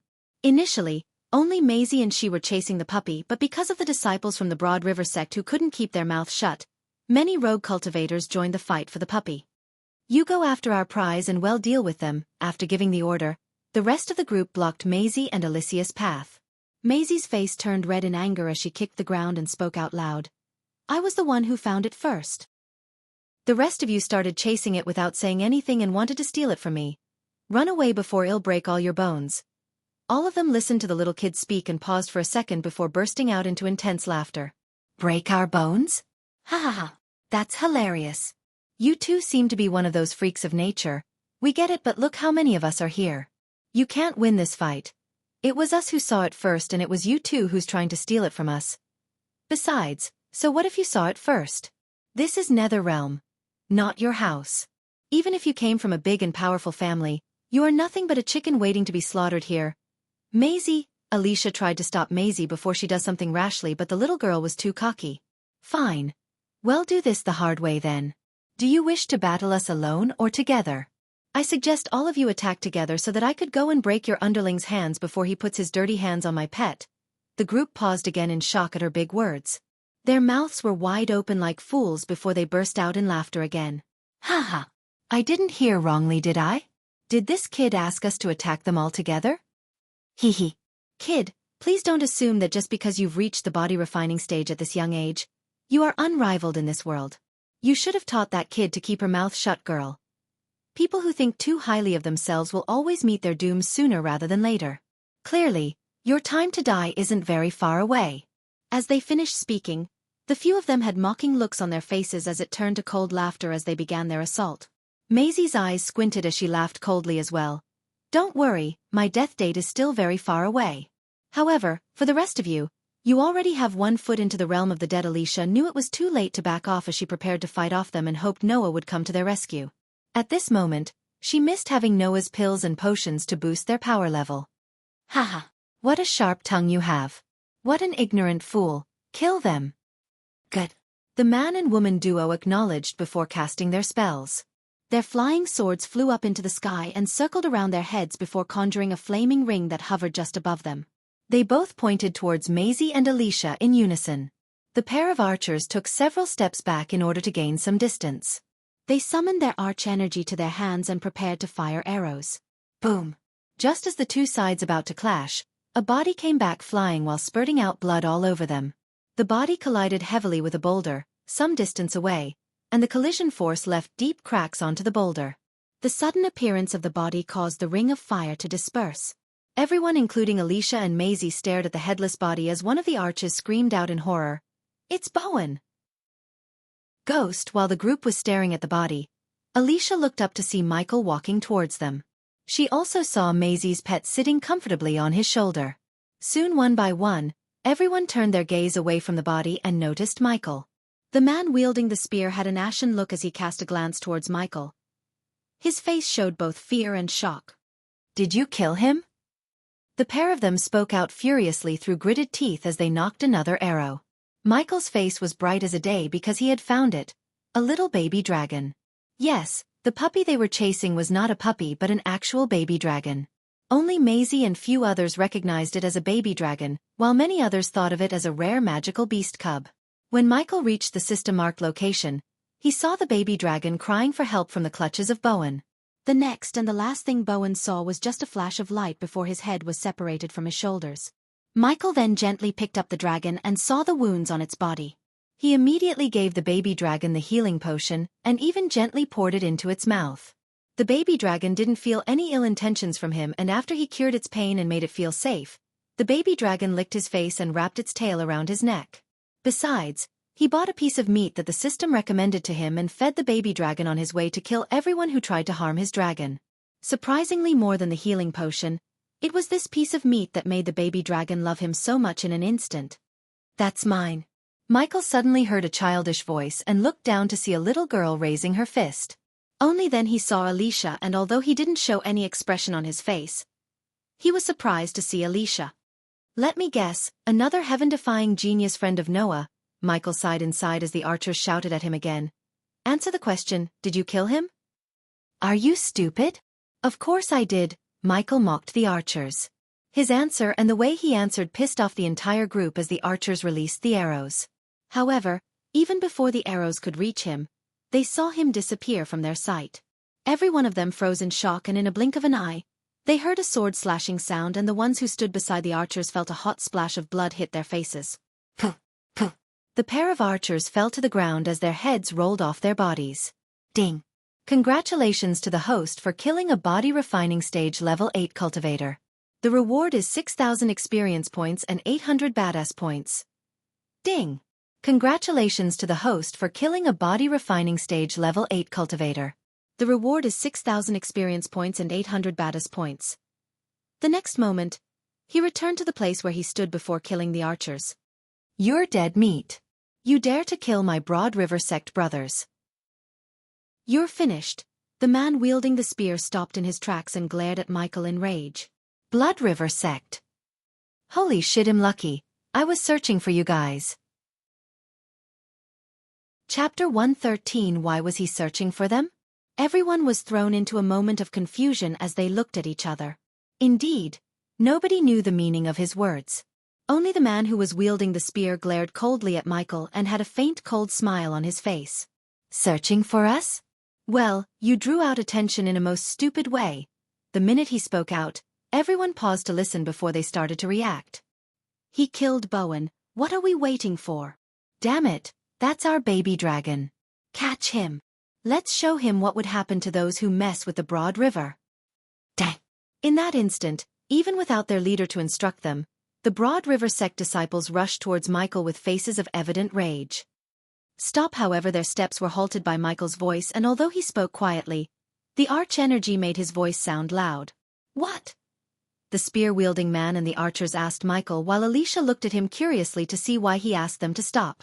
Why did you scream die before attacking? All of them were stunned hearing Michael's question, including Alicia and Maisie. Initially, Alicia thought he's going to talk this out because she didn't think he could kill all of them by himself. As far as she was concerned, only Noah could kill them without anyone's help. The Broad River disciples and their lackeys stared at him for a few seconds before gritting their teeth in anger because they thought he was mocking them. Die! What did I just ask you? They screamed die again and surprised Michael as he sighed. Diddle diddle. Just like before, his body disappeared from their sight in a form of a flash of lightning. Who is he? Although he's a body refining stage level 10, he can't beat all of them. He seemed familiar. Meanwhile, those who were watching the scene from the distance wondered. Some of them watched the scene with gaping mouths as Michael transformed into a bolt of lightning and charged straight towards the Broad River sect disciples fearlessly. We are so little. For a few seconds, Alicia and the others heard slashing sounds and saw the bolt of the lightning dash around the disciples before witnessing Michael return to his previous position. The spear-wielding man and the few others saw their friends stand in their running posture like statues, and before they could realize what just happened, their bodies fell apart from within. You whack. Shit. Ah. Looking at the organs and chunks of body parts, some of the onlookers threw up on the spot while some looked pale.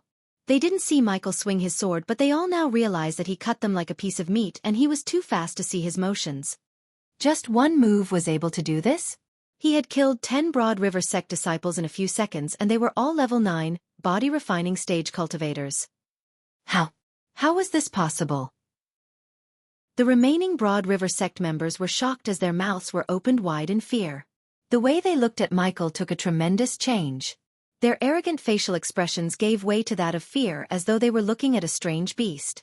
Alicia was shaken as well. She gawked at him.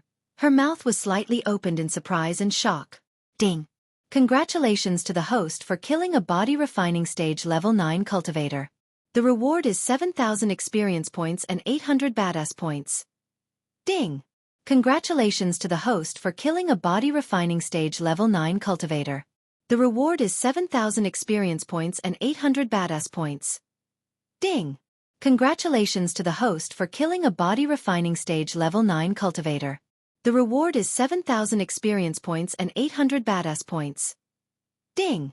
Congratulations to the host for killing a body refining stage level 9 cultivator. The reward is 7,000 experience points and 800 badass points. Ding! Congratulations to the host for killing a body refining stage level 9 cultivator. The reward is 7,000 experience points and 800 badass points. Ding! Congratulations to the host for killing a body refining stage level 9 cultivator. The reward is 7,000 experience points and 800 badass points. There were continuous beeps that echoed in his head, and they continued to ring without stopping for a couple of seconds. Ding! Congratulations to the host for successfully being a badass. The reward is 500 badass points. Ding! Congratulations to the host for successfully being a badass. The reward is 2,000 badass points. Ding! Congratulations to the host for successfully being a badass. The reward is 300 badass points. Ding! Congratulations to the host for successfully being a badass. The reward is 500 badass points. Ding! Congratulations to the host for successfully being a badass. The reward is 3,000 badass points. His unconsumed experience points reached almost 1 million points, which would let him break through to the body strengthening stage level 3 in one go. Also, his badass points were nearing the amount 40,000 after everyone, including Alicia and Maisie. Are you alright, baby dragon? He would have killed them all in one go, but he stopped using lightning dash as the baby dragon was not very familiar with the feeling of being moving that fast. Its little face already seemed slightly green, and Michael feared that it would barf on him. Who? He already realized that the baby dragon could understand the human tongue, and after hearing his question, it tried to say something, but only the hoo-hoo sound came out of its mouth. What happened to your smug faces? Don't like being bullied? Looking at the Broad River disciples who had now lost their fighting courage, Michael snickered. Those who were watching the scene had looks of fear and surprise etched across their faces. They were standing still from shock and didn't move an inch. Diddle, with a devilish grin on his face, he stepped forward instead of using the lightning dash. With each step he took forward, the remaining group of Broad River sect cultivators took a step back unconsciously due to fear. Diddle, at the very last moment, the group of Broad River sect disciples regained their senses and started conjuring different spells in a bid to defend themselves, but were still scared stiff. We are so little, regardless of whatever spells or skills they cast, they couldn't touch Michael through his responsive shield. After their futile attempts to defend themselves were made apparent, they stared right at the silver sword as it descended down upon their faces. At the next moment, everything turned black as they bade farewell to this world. To the future Dark Lord, all these attempts to defend themselves were pointless.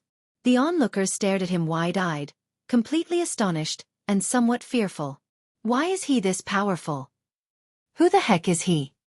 He must be using some epic to defend himself from their attack. Also, did you see the spell he used before? I couldn't even see him. He mumbled something before attacking. That must have been the reason for his power. Alicia's face showed a gloomy expression looking at Maisie, and the reason she came into the nether realm, the baby dragon. Now the chance of her getting the baby dragon seemed much less possible.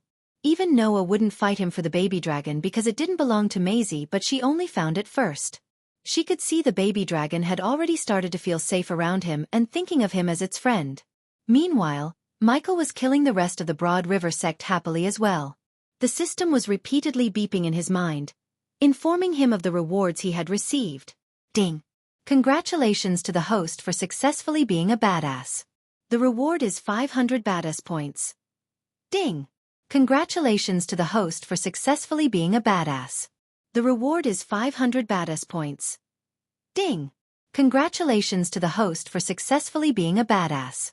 The reward is 500 badass points. Plop! At the very end, Michael slapped the last one standing, the one who was wielding the spear. He then stood in the middle of the wreckage of dozens of bodies and grabbed the man by his neck and lifted him up. He then shouted out loudly, "What's your name?" The man struggled to breathe and barely managed to say his name, Sa. Ender, I need you to deliver this message to your sect master. Ghost of Sunrise sect asked him to come to Sunrise sect the next moment he hears this from you, or the next day. There won't be a Broad River sect, he threatened Sander and shocked everyone around him. In his mind, he had plans for this Broad River sect. Ghost. Sander hesitated for a moment as he searched his memories before realizing he had heard this name before. His eyes went wide and then slowly asked, "What's your feud with us? Seriously? Do you think I don't know your history of bullying my sect whenever you get the chance? The time of bullying my sect is over. From now on, it will be us who do the bullying," Michael chuckled while saying the latter part. Sander felt an ache in his chest as he nodded and wanted to escape with his head attached to his shoulder. Alicia and Maisie were trying to keep their mouths closed but had weird expressions on their faces. Unlike Abel believed, after they heard what he just said, they realized that he's not any different than an arrogant young master. Alicia thought that even if the Broad River sect had bullied the Sunrise sect before, killing them brutally like this and threatening to end their sect didn't go well with her. "Now run along," he patted Sander on the cheek playfully and threw him away. Sander felt extremely relieved and didn't even take his spear from the ground as he ran as fast as he could from the sights of Michael. Hoo-hoo, the baby looked happy to see him run away as it affectionately licked Michael's face. In Maisie's mind, the baby dragon was her, and seeing it play with Michael made her little face turn red in anger. And just as he was about to turn and leave, Maisie stepped forward and raised her voice at Michael. "Stop right there." Chapter 114. Michael was surprised at the little girl and turned to face her.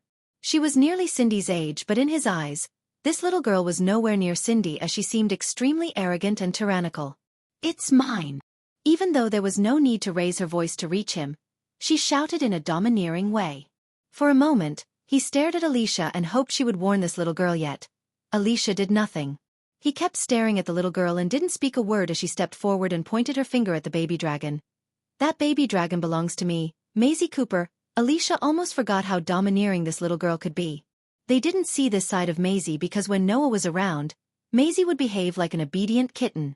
Alicia would have advised Maisie to back off, but she knew how much Maisie loved to have a dragon as her pet, and no matter what she would say, the little girl would not back off and let go of the baby dragon.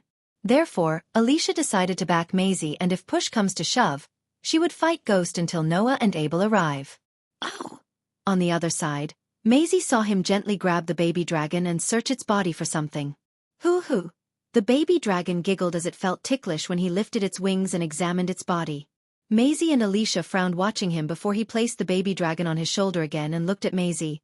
Nope, can't find your name on it. Many who assumed the entertainment was over now started to believe that the real entertainment has just begun. Many chuckled inside hearing his answer, and Maisie's face turned redder in anger. He's really not putting the little girl in his eyes. The little girl is crazy. He just massacred a group in front of her eyes and she still dared to raise her voice at him.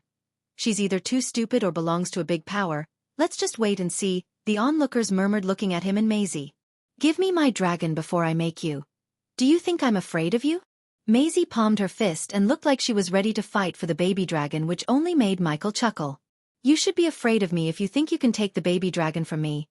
He didn't raise any killing intent or looked cold but said with a calm face. Ding. Congratulations to the host for successfully being a badass. The reward is 800 badass points. Ding. Congratulations to the host for successfully being a badass. The reward is 300 badass points. Ding. Congratulations to the host for successfully being a badass. The reward is 200 badass points. The system suggests the host challenge Maisie and get the Ring of Fire. He ignored the badass points notifications, but when he heard the last notification from the system, he momentarily opened the system and read it again to make sure he heard right. Ring of Fire? Is it a legendary class spell? His eyes glistened in excitement as he saw a blue description box appear in front of his eyes. Spell name, Ring of Fire effect. Creates a shockwave of flames and a ring of fire around the caster for a short amount of time. Upgradable. Upgradable through mentor function current level. Rare. The spells from the system had no current level stat, and unlike the system bot spell, he wouldn't be able to unleash the maximum potential of the spell right out of the bat, but he had to pay badass points as well as practice or use the spell more often to unleash the spell's maximum potential. Although Michael preferred not to hurt a little girl like Maisie, it didn't mean that he won't teach her a lesson and in the process, get the Ring of Fire from her by exploiting her arrogance and her yearning for the baby dragon. So you're ready to fight for the baby dragon? Michael quickly asked before she says something wrong and cross his limit. Yes. Alicia noticed a grin hiding behind Michael's face and frowned, thinking that he's planning something. Since I don't like bullying little kids, I'll make you a deal. If you can make me even take a step back, I'll give you the dragon. But if you couldn't, you have to give me something as valuable as this baby dragon. Tell me, little girl, do you think you can do this in one move? Don't worry, I won't move or fight back. By calling her a little girl, he flamed the fan of her arrogance. No one except body strengthening stage level 7 cultivators could touch him through the responsive shield. Maisie was only a body refining stage cultivator, so no matter how hard she tries or the level of spells she uses, she wouldn't be able to even move him an inch, let alone make him take a step back. Maisie gritted her teeth and tightened her fist, looking at the grin on his face. She wanted to knock his teeth out and prove him wrong by sending him flying back. Maisie, don't hold back. Use your strongest attack. Alicia bent over to reach Maisie's ears and advised her. During the Phoenix auction fair, she saw the battle between him and a group of youngsters. It was not even a battle but a one-sided massacre, and she knew about the light blue shield that protected him from their attacks. They couldn't even touch him through the shield, but Alicia knew Maisie wasn't like those youngsters. Maisie was blessed with the innate talent that makes her stronger than anyone in her cultivation stage. Although Alicia doubted Maisie's chance of winning the fight against Ghost, she believed that if Maisie used the Mystic Fist skill, Maisie could break the shield and make him take a step back. The Mystic Fist was a spell that let Maisie conjure a fist made of pure arch energy, and after Noah made some changes to the spell became stronger than it was. I broke many faces of people who underestimated me. Your face will be the next on the list. Maisie puffed out her chest to show her courage and exclaimed proudly and in Michael's eyes, arrogantly. This is a rare class spell. I'll place this as the bet system. Is that the Ring of Fire spell? Scanning. Yes. After hearing the confirmation from the system, he smiled and stroked the baby dragon's face while it showed a troubled expression on its face. The baby dragon worried that he might lose the bet and give it to the little girl, but the smile on Michael's face reassured the baby dragon. Alicia took the spell scroll from Maisie's hand and made her way to the middle to be the judge of this bet. Since Michael made sure that no one can take away the baby dragon from him by paying the system 5,000 badass points, he handed over the baby dragon to Alicia without fretting about her escape with his dragon. He almost felt bad for them because yesterday, he killed their friend, and now he's going to take what the little girl desires the most, the baby dragon. Plus, he was going to take a rare spell scroll from her like taking candy from a baby. Hoo hoo hoo. The baby dragon reached out its claws and cried while he was handing it out to Alicia. Get tough, baby dragon, I'll be over in a moment. Michael patted the baby dragon in the head and said. The onlookers were surprised to see the baby dragon stop crying after hearing Michael's words. He's so lucky. Why didn't I get a baby dragon? What a majestic creature. One of them is going to have a fully grown dragon as their pet in the future. I can't even imagine it. Be glad that you didn't get a dragon. The one who's going to end up with the dragon is in for a ride when rogue cultivators and adventurers hear about the baby dragon. If you ask me, neither of them can protect the baby dragon and raise it as their own. Many powerful families and sects will try to get their hands on it. Michael heard these conversations going around him and agreed with some of them, but he didn't worry about someone stealing his dragon because if anyone tried to harm the baby dragon, the system would raise an alarm and teleport the baby dragon to either Abyssal or S special storage unit of the system. Of course, he had to pay 5,000 badass points per 6 months to keep this function activated, yet compared to the baby dragon, 5,000 badass points were not too much. You can't fight back, and if you take even one step back, the baby dragon will go to her. If not, the baby dragon and this spell scroll belongs to you. Do you agree? Alicia coldly asked Michael as he nodded, and then she looked at Maisie to see her give a small nod. Remember, she has one move, Michael calmly said, and Alicia could only nod and hope that the mystic fist would let Maisie win the baby dragon. Let's see what you got, little girl. Chapter 115. Because of the drama and curiosity, many people stepped closer and curled Michael and Maisie. Michael was happy to see the crowd around him and expected to receive at least 2,000 badass points by impressing these crowds. On the opposite side to Michael, Maisie let out a cold snort and closed her eyes to conjure the arch-energy to use her strongest attack, the Mystic Fist. Although Alicia advised her to use the Mystic Fist, the main reason for her to go with Mystic Fist was she wanted to humiliate Ghost, who was said to be on the same stage as Noah. She wanted to prove Abel and everyone wrong by defeating Ghost, and in her mind, she really believed that she could win this bet and defeat him. Ever since she started cultivating, she never lost a battle. Zzzz. Just a few seconds after she closed her eyes, the onlookers felt the ground slightly trembling and heard an unearthly humming in the air. Soon, their jaws dropped and their eyes went wide as they could in shock, looking and feeling the pure arch-energy that's being gathered around Maisie. Alicia was not an exception to this, as she also seemed amazed by the spell. Holy shit, is that an epic class spell? Yes, it is. I heard only someone from the Cooper bloodline can use this spell. Can he really withstand this attack? He did say he won't move or fight back. This spell seems like it could kill even a body-strengthening cultivator. Look! The fist is taking shape. Michael calmly watched a huge fist made out of nothing but glistening silvery arch-energy appear above Maisie's head. The fist was tall as a coconut tree and as wide as a couple of buses lined up, and it grew bigger by the seconds. However, there was no fear in Michael's eyes but excitement, because the more powerful and fancy the attack, the more badass points he would get after defending himself from the attack. Also, he was laughing out loud inside, looking at Maisie and Alicia's face, because, unlike their expectation, the fist wouldn't be even able to touch him, let alone sending him flying back. Hoo hoo hoo hoo. The baby dragon, however, sensed the overwhelming power of the fist and cried and tried to claw its way out of Alicia's hands to Michael. Looking at his scaly fried being terrified by the spell, Michael turned and winked at the baby dragon to reassure it. The baby dragon seemed to have calmed down a bit as the fist reached its full power. The fist now looked gigantic, and it almost reached the size of a 3-story building. The Mystic Fist was only able to reach this potential because of Noah, who did some changes to the spell and unlocked its full potential. Of course, the downside of these changes was the time it takes to cast the spell. Since Michael said he won't fight back and gave her the time, Maisie didn't worry about the casting time. The very next moment, the little girl opened her eyes and looked extremely domineering in many eyes.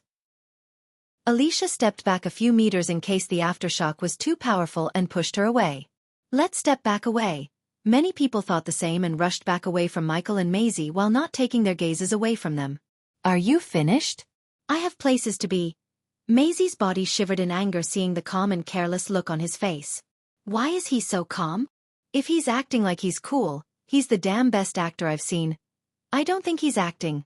Shut up and watch. If I cannot wipe that smile off your smile, my name is not Maisie Cooper. She shouted as loud as she could and sent the fist soaring towards Michael. The gigantic fist let out an ear-piercing howling sound. Everyone's eyes' gazes were changing between Michael and the fist. Many watched the fist approaching Michael while biting their nails in anticipation. 50 meters. 40 meters. 30 meters. 10 meters. Michael's raven-black hair and his long coat fluttered back in the wind, and even when he stood just 10 meters away from the fist, people noticed no fear or alarm in his eyes. 7 meters. 2 meters. Boom. They saw the fist strike him and create a small dust storm in the place where he stood. Some of the people who stood relatively closer to Michael flung back due to the aftershock, and the rest of them may have kept the distance but still felt the force of the aftershock.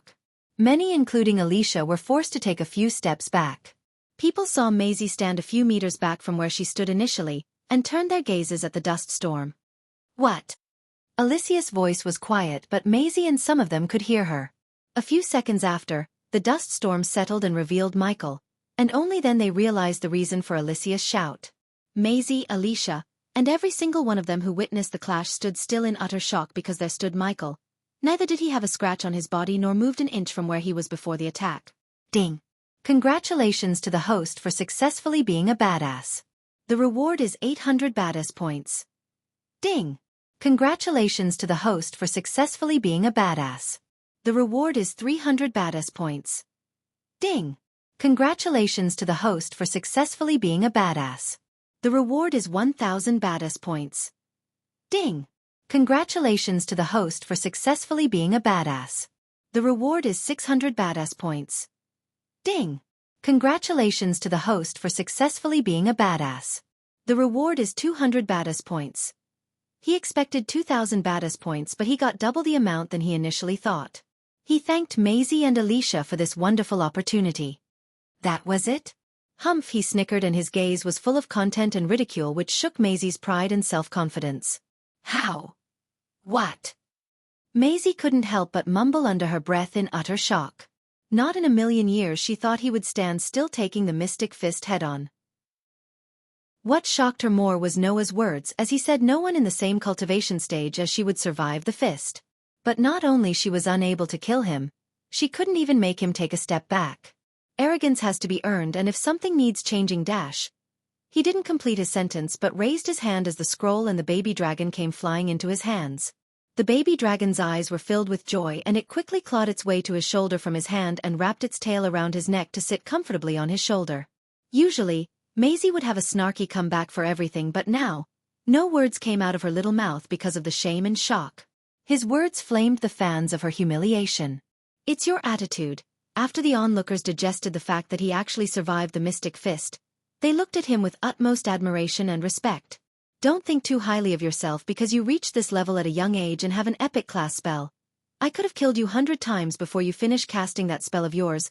Michael continued to roast her, and her face turned redder and redder. For the first time in her life, Alicia felt afraid of someone. After seeing him survive the mystic fist without a scratch, she realized that he was right. He could have indeed killed Maisie if he wanted to. Ding! Congratulations to the host for successfully being a badass. The reward is 400 badass points. Ding! Congratulations to the host for successfully being a badass. The reward is 300 badass points. Ding! Congratulations to the host for successfully being a badass. The reward is 200 badass points. At this moment, she doubted even Noah could defeat him. Now she finally understood why Peyton and Zanali wanted to recruit him first. Amidst the shocked gazes, Michael gave a last glance at Maisie before turning himself into a lightning bolt and disappearing from their sight. Even after he left the place, no one was able to close their mouth. Right this moment, none looked at Maisie as a young genius but a loud-mouthed brat. Michael did not know that he attracted many eyes and spread his legend across all the kingdoms in the Elon continent. Without Noah knowing, Michael killed one of his closest friends and destroyed the self-confidence of Maisie, the girl he thought of as his little sister. In just 2 days after coming to the Netherrealm, he gained a lot more than everyone else. First, he obtained most of the herbs in the Sky Garden, and then, he gained a contract to supply pills and potions to Aragoth, and now, he got what he wanted the most ever since he came to this world, a dragon. Besides, he gained a new underling, but who knows what the orc hides beneath his ugly face. While Michael was celebrating his gains, his old enemy has begun the plot to destroy him and everything he built once and for all. Obviously, this old enemy was Jane, and she had no idea that there's someone just as bad as Ghost is waiting to mess up her revenge plans. Now that we had enough badassery of Michael, the Lord of Darkness, it's time to witness the Queen of Darkness in action. Chapter 116. Sister Elia. Sister Elia. Inside Michael's home in the Sunrise sect, Gaia was cultivating until she heard Jack calling her out. She sensed panic in Jack's voice as she stood up and walked towards the door. It's been 5 days since Michael left, as time flows differently in the outside world than the Netherrealm. For the last 5 days, she was busy as a bee. She spent half of her day in Majestic and half of the day overseeing the construction of their new high-end restaurant as well as the renovation of the Sunrise sect. Because of the works, she didn't even talk to Michael through the earpiece but fully focused on the work at hand. Today was supposed to be her holiday and planned to spend the day cultivating. This little shitbetter has a valid reason. She cursed him under her breath and opened the door to see Jack outside the door with 5 finger marks on his right cheek. On the corner of his mouth, there was a red smudge. All of his clothes were stained with mud and dust, and there were even some scratches on his hands. He seemed like he went skating on the ground with his body. Sister Elia, seeing Gaia, Jack felt relieved. Despite her cultivation, Jack thought of her as someone he could rely on or ask for help. What happened? She knew the red smudge was blood, and also she didn't fail to notice his legs shiver. Sister Elia, some adventurers stopped the renovation work and they are asking for more gold coins. I tried to negotiate with them, but did they do this to you? She interrupted him before he finishes his sentence as Jack nodded his head. I'm going to beat the crap out of them for attacking my minion, come. She tied her raven black hair into a ponytail and rushed towards the student quarters because that's the place they were renovating. Sister Elia, those adventurers have a body-strengthening level 8 cultivator with them. We should go and get the Baron's men.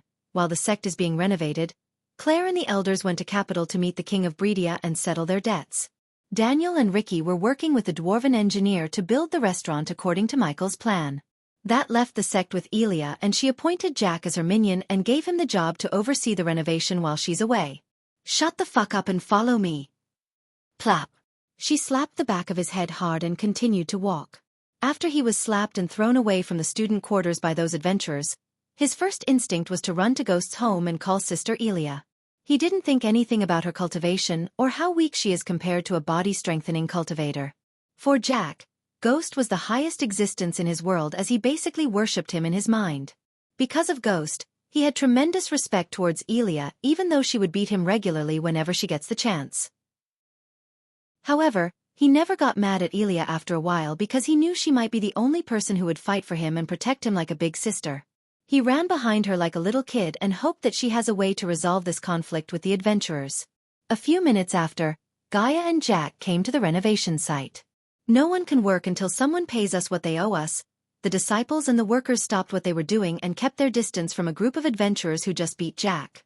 All the adventurers in the group were a body-strengthening stage level 3 cultivator except the one who was shouting orders at the workers. He was a body-strengthening stage level 8 cultivator. In Gaia's eyes, they all had one thing in common. They didn't seem like they came to do construction and renovation work, as they were strong enough to get more paying quests. Their armor alone was worth at least 100 gold coins apiece, and they certainly did not need to work for 20 silver a day. Who hit you? Asked Gaia. Sister Elia. Sister Elia is here. Sister Elia. Many disciples shouted the name Elia when they saw her. The adventurers, however, just snickered looking at her cultivation level, except for the strongest adventurer, who looked Gaia with eyes filled with lust. Many girls who saw him staring at Gaia made them feel nauseated, and they prepared themselves to fight the adventurers if they dared to touch Elia. After Ghost joined their sect, the reputation of the Sunrise sect took a turn, and many who bullied them for fun now wouldn't even dare to look at them in a wrong way. Only because of him that they were able to settle their debts and receive the needed resources to cultivate with no hindrance. Therefore, how could they let Ghost's girlfriend be violated by these adventurers? It was me, pretty girl. A middle-aged man who was thin as a stick made his way towards Gaia with a wicked grin on his face. Plap. Ah. The middle-aged man halted his steps when he saw Gaia suddenly slap Jack. Did you really let this walking stick slap you? Look at him. Everyone was stunned by the words coming out of Elia, especially the thin man. He didn't think he would be mocked by a body-refining stage girl. A gust of wind could have killed this fucker. You! How did you even climb the stairs against the wind? Ha ha ha ha. Gaia couldn't keep a serious face as she burst into laughter. Sister Elia. Jack tried to stop her from antagonizing the man any further as he already looked pissed off. Your mom was also so thin as, she said laughing, she ate a meatball and thought she's pregnant. Gaia began to abuse the man's family and continued. But it turned out she was really pregnant. Pregnant with you, ha ha ha. Her joke might have been a bad one, but the man's reaction made even his friends chuckle for a moment. How dare you?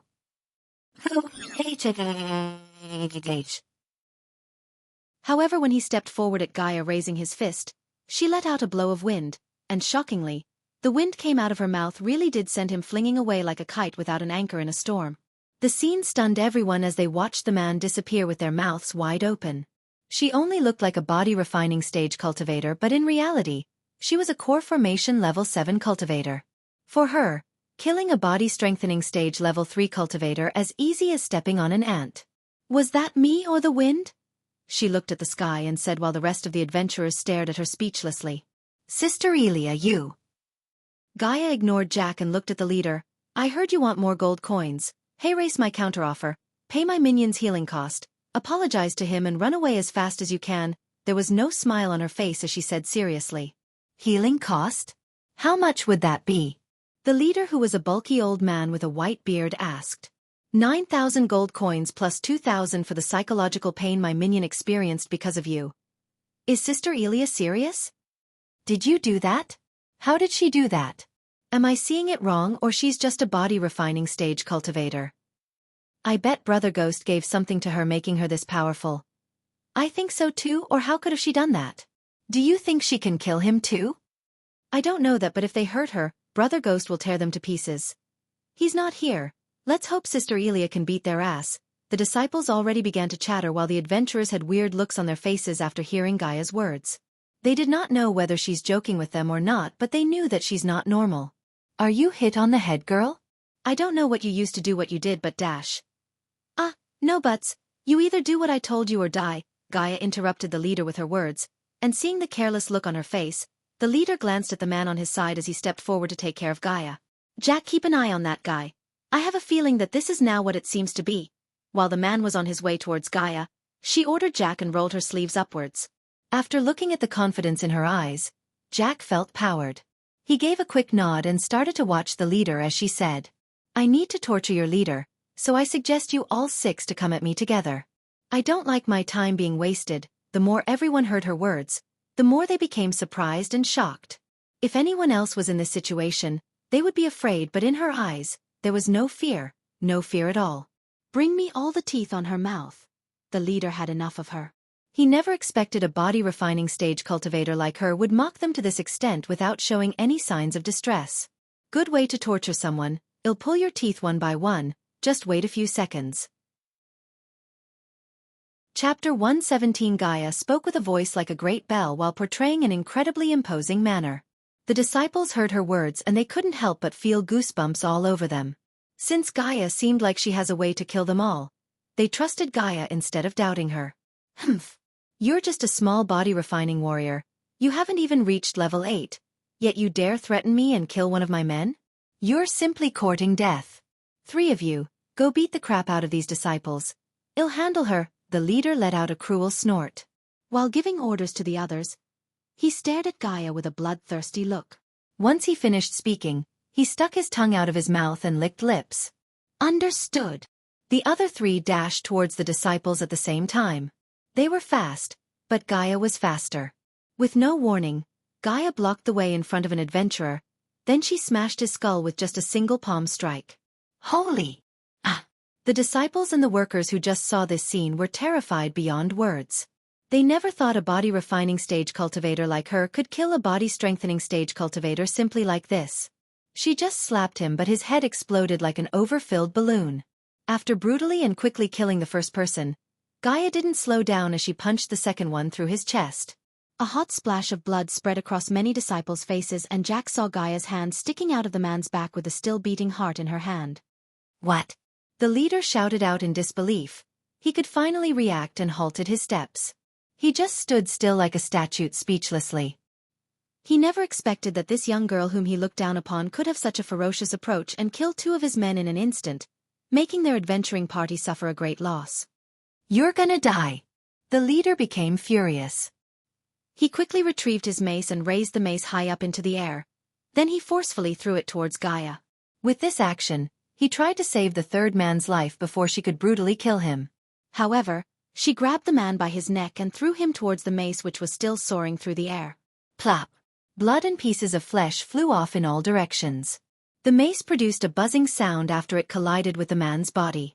Because of the force of Gaia's throw and the power of the mace split open the man's head in the mid-air. The terrified expression on everyone's face became thicker. None of these adventurers was Gaia's match.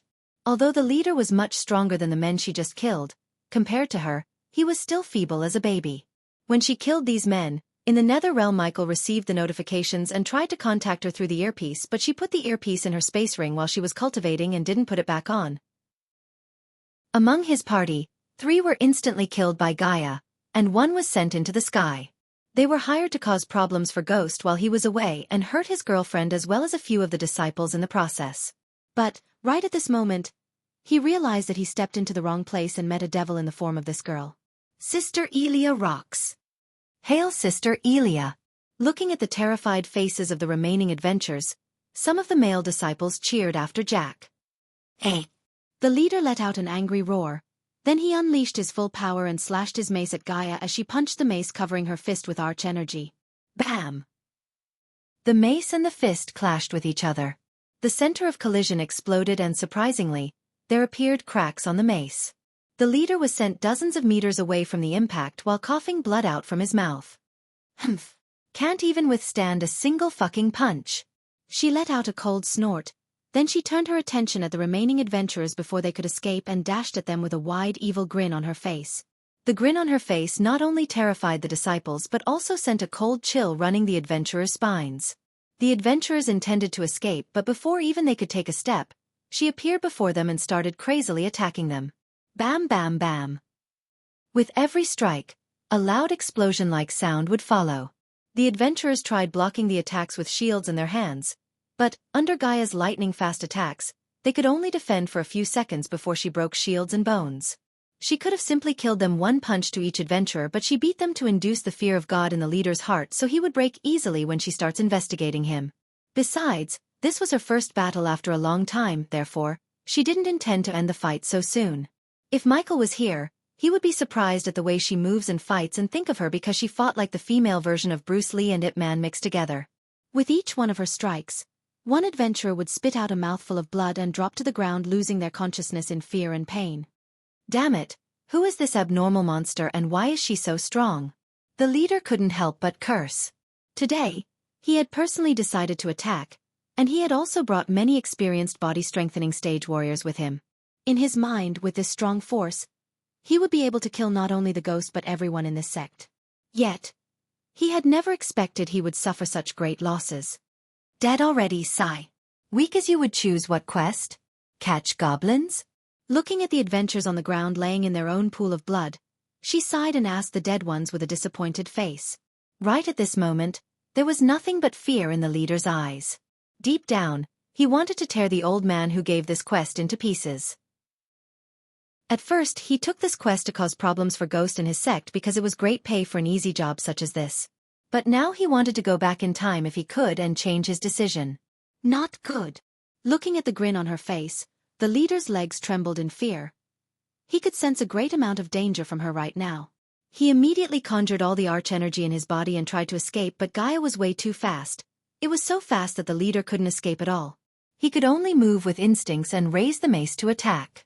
Just like before, Gaia didn't use any fancy spells but punched the mace with her raw strength. Clang! The mace in the leader's hand couldn't withstand such a heavy blow. It was finally broken in half. After that, the leader let out a horrifying cry and fainted on the spot. "I'll deal with you later," she said, looking at the unconscious leader, and turned her gaze towards Jack. "You little shit, strip all the valuables from the bodies." Jack couldn't help but be terrified at Elia after witnessing the massacre that happened in front of him.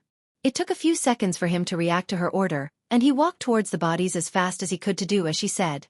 The other disciples and workers were shocked to see her order loot the bodies, but they were too afraid to open their mouth against her. Under Gaia's cruel slaughter, except the leader, all the adventurers in his group lost their lives. The area of the student quarters was filled with corpses and reeked fresh blood. After a few minutes, one girl who knew that Gaia loved attention and devotion from others started cheering from the crowd. "Mighty Sister Elia! Mighty Sister Elia!" Soon, every single one of the disciples was cheering together. Slowly the fear in their eyes faded away and glowed as they stared at Gaia. Hearing the cheers, she stepped on the leader and looked like a goddess of war who had just descended from the skies in many disciples' eyes. Gaia's brutal approaches, her imposing image, had all been deeply carved into the hearts of every single disciples and workers who witnessed the scene. Right now, her heroic image had become bigger and bigger in their minds. The battle tonight was an eye-opener for every disciple. All of them had realized why Ghost is keeping her with him all the time. A group of body-strengthening adventurers were all killed in just a few minutes by a body-refining stage girl.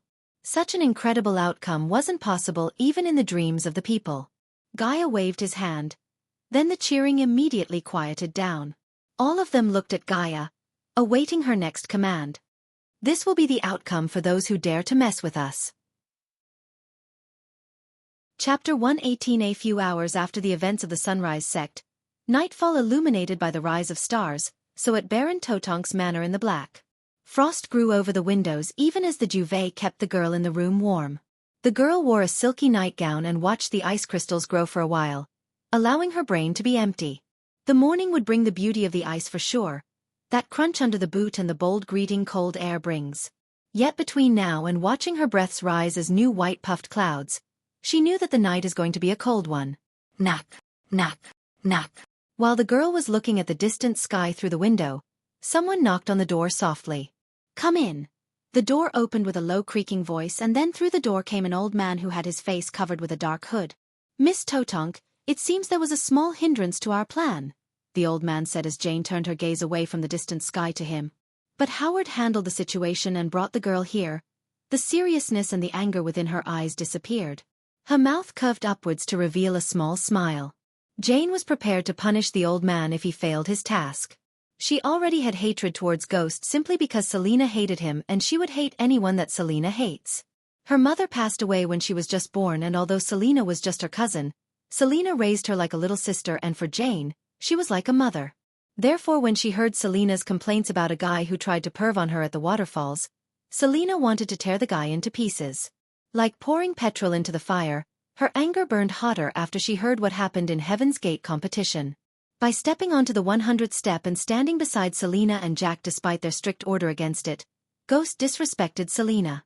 That was why when she heard Ghost came to Bradford through her spies, she immediately went to the Green Heaven and picked a fight with him. She thought her bodyguards could kick the crap out of him, but instead, he almost killed her bodyguards. What made her more furious was that when she told her father and asked him to punish Ghost, he sided with Ghost, saying that it was her fault. Ever since she was born, he never raised his voice at her, but because of Ghost, he chewed her out and made her cry her eyes out. From that day, she was plotting her revenge on Ghost, and when she heard he's going into the Nether Realm, she put her plans of messing with his plans in motion. At first, she sent a couple of goons pretending to be customers to the Majestic to destroy the reputation of his new business. Then, she hired a group of bandits and ordered them to target Ghost's customers. As her next plan, she asked the old man who is her new bodyguard to hire a group of adventurers to harass the disciples and stop their renovation. Of course, by harassing, she meant breaking their bones just like Ghost did to her previous bodyguards, as well as kidnap his girlfriend. Jane was planning to either sell her in the slave market or simply kill her and blame Brady as devil, Lucifer. Many of her father's men were put into the night guard because of this Lucifer, who's brutally killing the criminals and crooks and leaving a horrific scene of crime behind. Baron Totonk had already sent people to the Church of the Two asking the priests and the holy guards to come to Bredia. The people were scared silly, and Jane was prohibited to leave the manor in the night. Baron Totonk tried to protect the little devil from the real devil, but he had no idea that she was trying to get the attention of the devil all along. "Ha ha ha ha, good work, old man, where is that bitch?" The old man was really surprised by Jane. When he first met her, he thought she's just a rich spoiled brat, but after spending time with her, he realized that there is something ugly and rotten beneath her beautiful face. As her bodyguard, the old man advised her to drop her revenge against Ghost because her reasoning seemed silly. After all, he didn't live this long by holding grudges and plotting revenge against a mysterious prodigy like Ghost. The old man and her father and Selena herself told her to drop the matter between her and Ghost, but Jane was stubborn as a mule. I put her into one of the secret prisons and Howard is keeping an eye on her. Howard is keeping an eye on that bitch? What happened to his men? About that. Jane frowned, looking at the old man, dragging his words out. What? You can explain it on the way. She quickly changed her mind as she wanted to meet Ghost's girlfriend as soon as possible. The old man nodded and followed her behind towards the secret prisons which were built under the manor. On their way to the secret prisons, the old man explained what happened at the Sunrise sect and how Howard got captured by the girl as well as how he escaped capturing the girl. Jane was stunned by the old man's words, and the curiosity of meeting the girl rose to the peak in her mind. Since it was nighttime and the way to the secret prison was restricted to servants and many low-level guards, they met fewer guards on their way. The underground prison was small. Baron Totonk didn't like to keep many prisons under here very much. Most criminals would face trial after a few days and either be released or sentenced to the main prison on the ground. In addition to the old man, Jane's other guards, who were also the old man's team, joined them and entered the prison. The prison had a total of 3 levels and the walls were built out of hard granite blocks. Although Jane was the daughter of the Baron, this was her first time coming here, and she noted the deeper she got, the narrower the hallway became. Why is this place so wet and muddy? Jane frowned and twitched her nose as the ground was wet and the muddy sewage was flowing down the stairs, down to the last floor. Howard and the prisoner were at the bottom of the prison. Each layer they went down, the stench in the air became thicker. Miss Totonk, please be careful dealing with that girl. We still don't know the full extent of her abilities and strength. It was a man following Jane who had spoken. You mean to say that the 6 of you, core formation level 4 warriors, couldn't handle a body refining stage girl? Jane challenged. No, Miss Totonk, I mean. The man stammered. After hearing her reply, the old man turned his head and signaled everyone not to speak a word as he knew she wouldn't listen to them. This floor was many times smaller than the one above, with a total of only 3 to 4 cells. The warden lit the torches on the walls, and as the darkness faded, Jane saw a girl sitting on a chair in the middle of the room with Howard standing behind her. The girl had her head covered with a black sack and Howard's light blue armor almost turned red by his own blood. The temperature in the dungeon was low enough to make people see white fog when they breathe out. The old man's group circled Jane while the old man himself stood by the girl on the chair side in case she tried anything that would harm Jane. His first priority was protecting Jane, and he wanted to do that to the best of his ability. Yet because of Jane's stubbornness, his job became more complicated and difficult. She did that to you? Humph. Jane snickered, looking at Howard. In the light of the torches, she saw his legs trembling and couldn't help but look down on him. Howard, on the other hand, only just a few minutes ago realized that he was hired by the Baron's daughter through the old man. He wondered what Jane was planning to do with the girl. Yes, Howard answered meekly, and everyone except the old man was stunned because he was a body-straightening cultivator while the girl was only at the body-refining stage. Since they were not there with Howard to see how she massacred his party, they had a hard time believing him. Of course, he would happily agree to kill this girl as she killed all of his adventuring party and tortured him till he wet his pants, but although the girl was tied to the chair as well as iron shackles were around her hands and legs, she wasn't a prisoner as they were thinking. She's not our prisoner, we are hers, Howard thought to himself while struggling to stop his body from shivering, not in cold but in overwhelming fear. Looking at Jane and the guards behind her who were staring at him cluelessly, Howard could only feel pity for them. At this moment, they did not know that they just brought the devil into their household and served themselves on a silver platter. Chapter 119. Where is your ghost now, bitch? Thud, thud, thud. Jane asked angrily and started punching Gaia violently like a crazy animal. Howard stepped back from Jane and Gaia, thinking what's going to happen to Jane. Mississippi. While Jane was punching Gaia, the old man noticed the girl on the chair isn't moving as she's supposed to. He frowned and tried to stop Jane. What? Jane turned her cold eyes at the old man, and before the old man could say anything, she looked at Howard. You! Remove the sack. I want to see the look on her face while I break every single bone in her body. Yet even after hearing Jane's order, Howard stood still in the corner, shivering to go towards Gaia. Didn't you hear what I said? Instead of walking forward towards Gaia, Howard stepped back further into the dark corner of the room. Everyone including the old man was stunned to see Howard cover in fear like this. The suspicion in the old man's heart got bigger as he himself went to remove the sack from the girl's head. Boom! However, the moment he touched the sack covering her head, a blast of force sent everyone in the room flying. One by one they hit the wall and the force of their collision made the old room tremble. The force blast also put down all the torches except one which didn't burn as bright as before but let out a small shimmer of light. While they were struggling to stand up, Howard saw the chair with the girl floating in mid-air. Oh my God! Like a scared little kid, Howard curled onto the corner in fear. Ha ha ha ha ha! Suddenly a burst of evil laughter filled the room and the very next moment, the small shimmer of light coming from the torch disappeared making the room pitch black. What's happening? Leave. Leave me. Alone. Don't. Kill. Me. And oh. The old man himself began to feel afraid and heard some of his colleagues scream. He was a devotee of the peace god. He tried to fight the fear with the mantra he learned from the temple. Slowly while chanting the mantra in his heart, he looked through the darkness to see a pair of red eyes staring at him. Oh! Right at that moment, he felt like his soul itself getting pierced by those red eyes and screamed in terror. The old man lost all his will to fight the fear and gave up to the fear, just like his colleagues. The very next moment, he noticed a puff of green glistening smoke traveling towards him, and in that glistening, he saw a figure standing in the darkness. Staring at the skinless face, he failed to respond to the puff of green smoke and inhaled it. Covering in the corner of the room, Howard heard a muffled groaning. For the next couple of minutes, he could hear groans like this and the sound of blood splattering. He wanted to escape the darkroom but he couldn't even move an inch as his legs refused to move in overwhelming fear. Puff! Suddenly something lit one of the torches. Ah! He heard a scream of a girl yet the voice didn't belong to the girl he brought but it was Jane's. The golden-orange light radiating from the torch revealed the blood-stained walls and pools of blood on the ground. Jane was not a weak-hearted girl but the fear toxin she just inhaled made her lose all her courage and strength. Coupled with the terrifying figure standing in front of her and the dead bodies around her, she screamed as loud as she could in fear.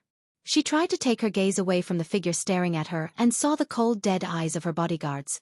Their eyes and mouths were still open and one could see the fear in their eyes they felt before leaving this world. They were butchered like cattle even before they could defend themselves. After collecting herbs from the sky garden, Michael enhanced the effectiveness of the fear toxin by using some of those rare herbs. Because of the linked space ring, Michael was able to give the fear toxin to Gaia. Gaia never expected the fear toxin to be this effective as it scared these core formation cultivators to the point where they just lost their minds. Except for the old man, none could fight the fear toxin and she simply butchered them to end their misery. She slowly walked towards Jane without uttering a word. Jane was still screaming but she made sure that no matter how loud she screams, no one would hear her cry. When she tortured Howard by pulling a couple of his teeth out, he confessed all about how he met the old man and what he was hired to do. It was Michael who told her to go meet the old man as a hostage. Both Gaia and Michael had an idea that Jane might be behind the recent quarrels and bandit problem near the Sunrise sect. They also knew that if Jane was indeed behind this, she would make sure that the Baron doesn't know about anything because he strictly ordered her to stay out of Ghost's way. Just like they planned, the old man used a secret tunnel to transport Howard and Jane into the underground prisons without alerting the Baron. Instead of go looking for Jane, they made sure Jane herself came to them. For the outside world, Howard and his group were killed by Gaia because they tried to extort more coins and harass the sect. No one would know what was his real motive or who hired as the old man did everything related to the Sunrise sect very discreetly according to Jane's order. Pulch. Without even turning her back, Gaia kicked one of the swords on the ground and sent it straight through Howard's head. After killing Howard, she had erased all the evidence that could trace back to her and Michael. Now the only thing that remained her to do was kill Jane and end this feud. But before killing Jane, she wanted Jane to be sane, or at least less affected by the fear toxin. Therefore, she stopped radiating the fear toxin from her suit of armor. A stupid bitch like you shouldn't have tried to mess with us. The voice modulator the system placed in her suit of armor transformed her voice to sound freaky and inhuman. Gaia grabbed Jane by her neck and lifted her up. Who? What? Jane tried to speak but Gaia tightened the grab around Jane's throat. No, the time for you to speak is over. The moment you tried to mess with my human, you sealed your fate. Crack. The very next moment, Gaia snapped Jane's hand into two like a stick. Ah! Ha ha ha ha! Jane screamed in agony, but Gaia laughed, looking at her pain. She knew that Jane would have done the same if she was weak and helpless. Thinking about how she beat her violently just a few moments ago, Gaia had no regret of torturing Jane. If you want to blame someone, blame the god who put the brain in your ass and shit in your head. Sue. Lee. Nah, despite the pain and fear, Jane let out the name of her cousin. Don't worry, that bitch is on our list. There was a sudden terror emerged in Jane's eyes which showed the love and bond between her and Selena, because even in a situation like this, Jane worried and cared for Selena. Deep down in her heart, she hoped that Selena would come out of nowhere and save her from this girl. She wanted Selena to be her white knight in armor, but she did know that even if she appeared at the prison magically, she couldn't save her from Gaia, who was a core formation level 8 warrior. At this stage, even Michael would have a hard time defeating Gaia without getting the help of the system. She was a true genius who traveled many places and trained herself through many life and death battles. Not a prodigy who would only fight in a tournament. Crack! She broke Jane's other arm as Jane started to lose her consciousness due to the pain and the blood loss. Human? Suddenly Gaia heard Michael's voice in her ears and nodded. She then took out the earpiece from her ear and placed it near Jane's ear. Playtime's over, bitch! The very next moment after Jane heard these words, everything around her became dark. Gaia retrieved the dagger from Jane's head and threw her body aside. With a wave of her hand, a bright beam of light appeared out of her space ring and disappeared along with all the dead bodies. Michael ordered her to place the bodies somewhere public. He wanted the name Lucifer to be something like Voldemort, a name to be afraid of. People like Jane and cultivators should shudder in fear at the mere mention of Lucifer. First, he wanted to clean and get rid of all the righteous hypocrites and criminals like rapists, mass innocent murders like the Blood and Bone sect from this world. How could he let scum like these be in his world? He was not planning to rule a world that is infested with criminals and such. To do that, he had to spread fear and cleanse this world, starting from Breedia. By killing Jane and showing their bodies to the public, he had taken a big step in the path of becoming the Dark Lord that the Guardians are so afraid of. Chapter 120. The very next day Gaia killed Jane. She acted as nothing had happened and resumed her normal schedule. Like first thing in the morning, she filled her stomach with all the delicacies that Raylene cooked for her. After Michael turned her into a 5-star chef, Gaia made Raylene cook everything she likes and devoured everything in a couple of minutes. With her belly full, she would oversee the renovation of the sect. She ordered to tear down the entire quarters of the elders and Claire and build it from the ground up. Previously the elders stayed in a single big mansion, but now, she ordered the workers to build each elder a mansion in the country manor style. At the moment, they had almost finished 3 houses and were putting a foundation for the rest of them, including Claire's. She selected pure white paint for the walls and royal blue for the roofs. There were also flower beds and lush green lawns in front of these mansions in Gaia's mind, but first, she wanted these mansions to be built. Also, unlike before, she planned to build a separate building that would act as the main office. Since the Sunrise sect didn't lack land, only the time and resources like the workforce slowed her vision from becoming reality. She sent Jack to hire more adventurers and people from Rivertown to solve the workforce issue. For the student quarters, she ordered to tear down most of the houses and build new ones. Previously, 2 disciples shared one house that had 2 rooms and a small hall, but now, each student house would have 2-story with 2 rooms on each floor. Her plan was to make 4 students share one house to save space, because in the future when the Sunrise sect becomes the best, they would have thousands of students, and at that time, they would run out of houses if they went with the old plan. If an engineer from Earth was here, she would recognize the architecture for the student quarters as the colonial architecture style. Combined with Gaia's vision, each student house looked majestic, and when they were built, it would stun everyone with its beauty. Other than elder mansions and student quarters, she added new buildings to the plan such as library, combat range, state-of-the-art classrooms for practice alchemy, runes, and spells. Of course, it required not only millions of gold coins but also skilled workers to build many of the buildings in her mind. For now, she focused on building elder mansions and student quarters. To decorate the sect and ornate the sect, she wanted to hire the elves from the Elven nation rather than hiring humans, because elves specialized in ornamenting a place. For the state-of-the-art buildings, she had dwarves in her mind, because just like elves specialized in ornamenting, dwarves were specialists in building and crafting. However, hiring these 2 was not a simple or cheap thing. It cost her almost 400,000 gold coins to hire a 3-star dwarven builder to build their restaurant according to Michael's plan. She spent another 300,000 gold coins to buy the required materials and shipping costs. In simple words, she spent almost 1.2 million gold coins on renovating the sect and building the restaurant. Fortunately, Majestic was doing extremely well as their customer base only grew bigger with each passing day. She was planning to hire more assistants to help the business, but she had no time to conduct interviews. "Good morning, Sister Elia." "Good morning, Sister Elia." While she was taking a stroll around the student quarters, the disciples immediately bowed and greeted her. Some had pure fear in their eyes while others had a mix of fear and admiration. The disciples didn't just stand there but helped the workers in any way they could. Even the kids Michael rescued along with Cindy were helping the workers by supplying water and cool beverages to them. After her morning stroll, she came to the makeshift stable where she kept her new Pegasus. Since the previous Pegasus died at the Phoenix Island, she had Daniel pay for the dead Pegasus and hired another one. Before they opened the Majestic for business, she decided to check the progress of the restaurant in River Town. Plus, she wanted to see how the people are reacting to Jane's demise. "Let's go to River Town, Peggy." She patted the new Pegasus on the head and mounted it to fly to River Town, leaving the overseeing the renovation to Jack. Miss Elia, when she landed near the building site where a bunch of people was working tirelessly, Daniel and Ricky came running to greet Gaia. "Where is that dwarf?" She saw no dwarf in the working site and asked both of them. The dwarf completely tore down the entire building, unlike Michael and Gaia expected. Because of that, they were building the restaurant from the ground up, which led to more working and resources. "Where is Raylene?" Before they could answer, Gaia asked them, noticing no Raylene around. Lord Gatmill and Lady Raylene went to Bradford. "Miss Elia." Gaia noticed a glimmer of fear in Daniel's eyes while Ricky spoke. "Bradford? Why?" "Miss Elia, you knew Jane, right?" Ricky asked curiously as Gaia nodded.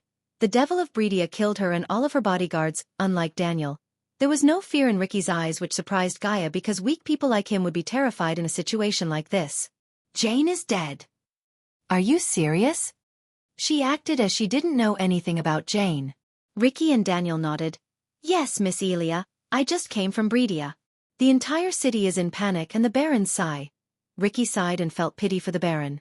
"The man is broken into pieces. I had never seen a man cry like that." "Oh? Who is this Devil of Bredia?" "Lucifer." The moment the name escaped Ricky's mouth, she noticed some people stop working and praying, looking at the sky.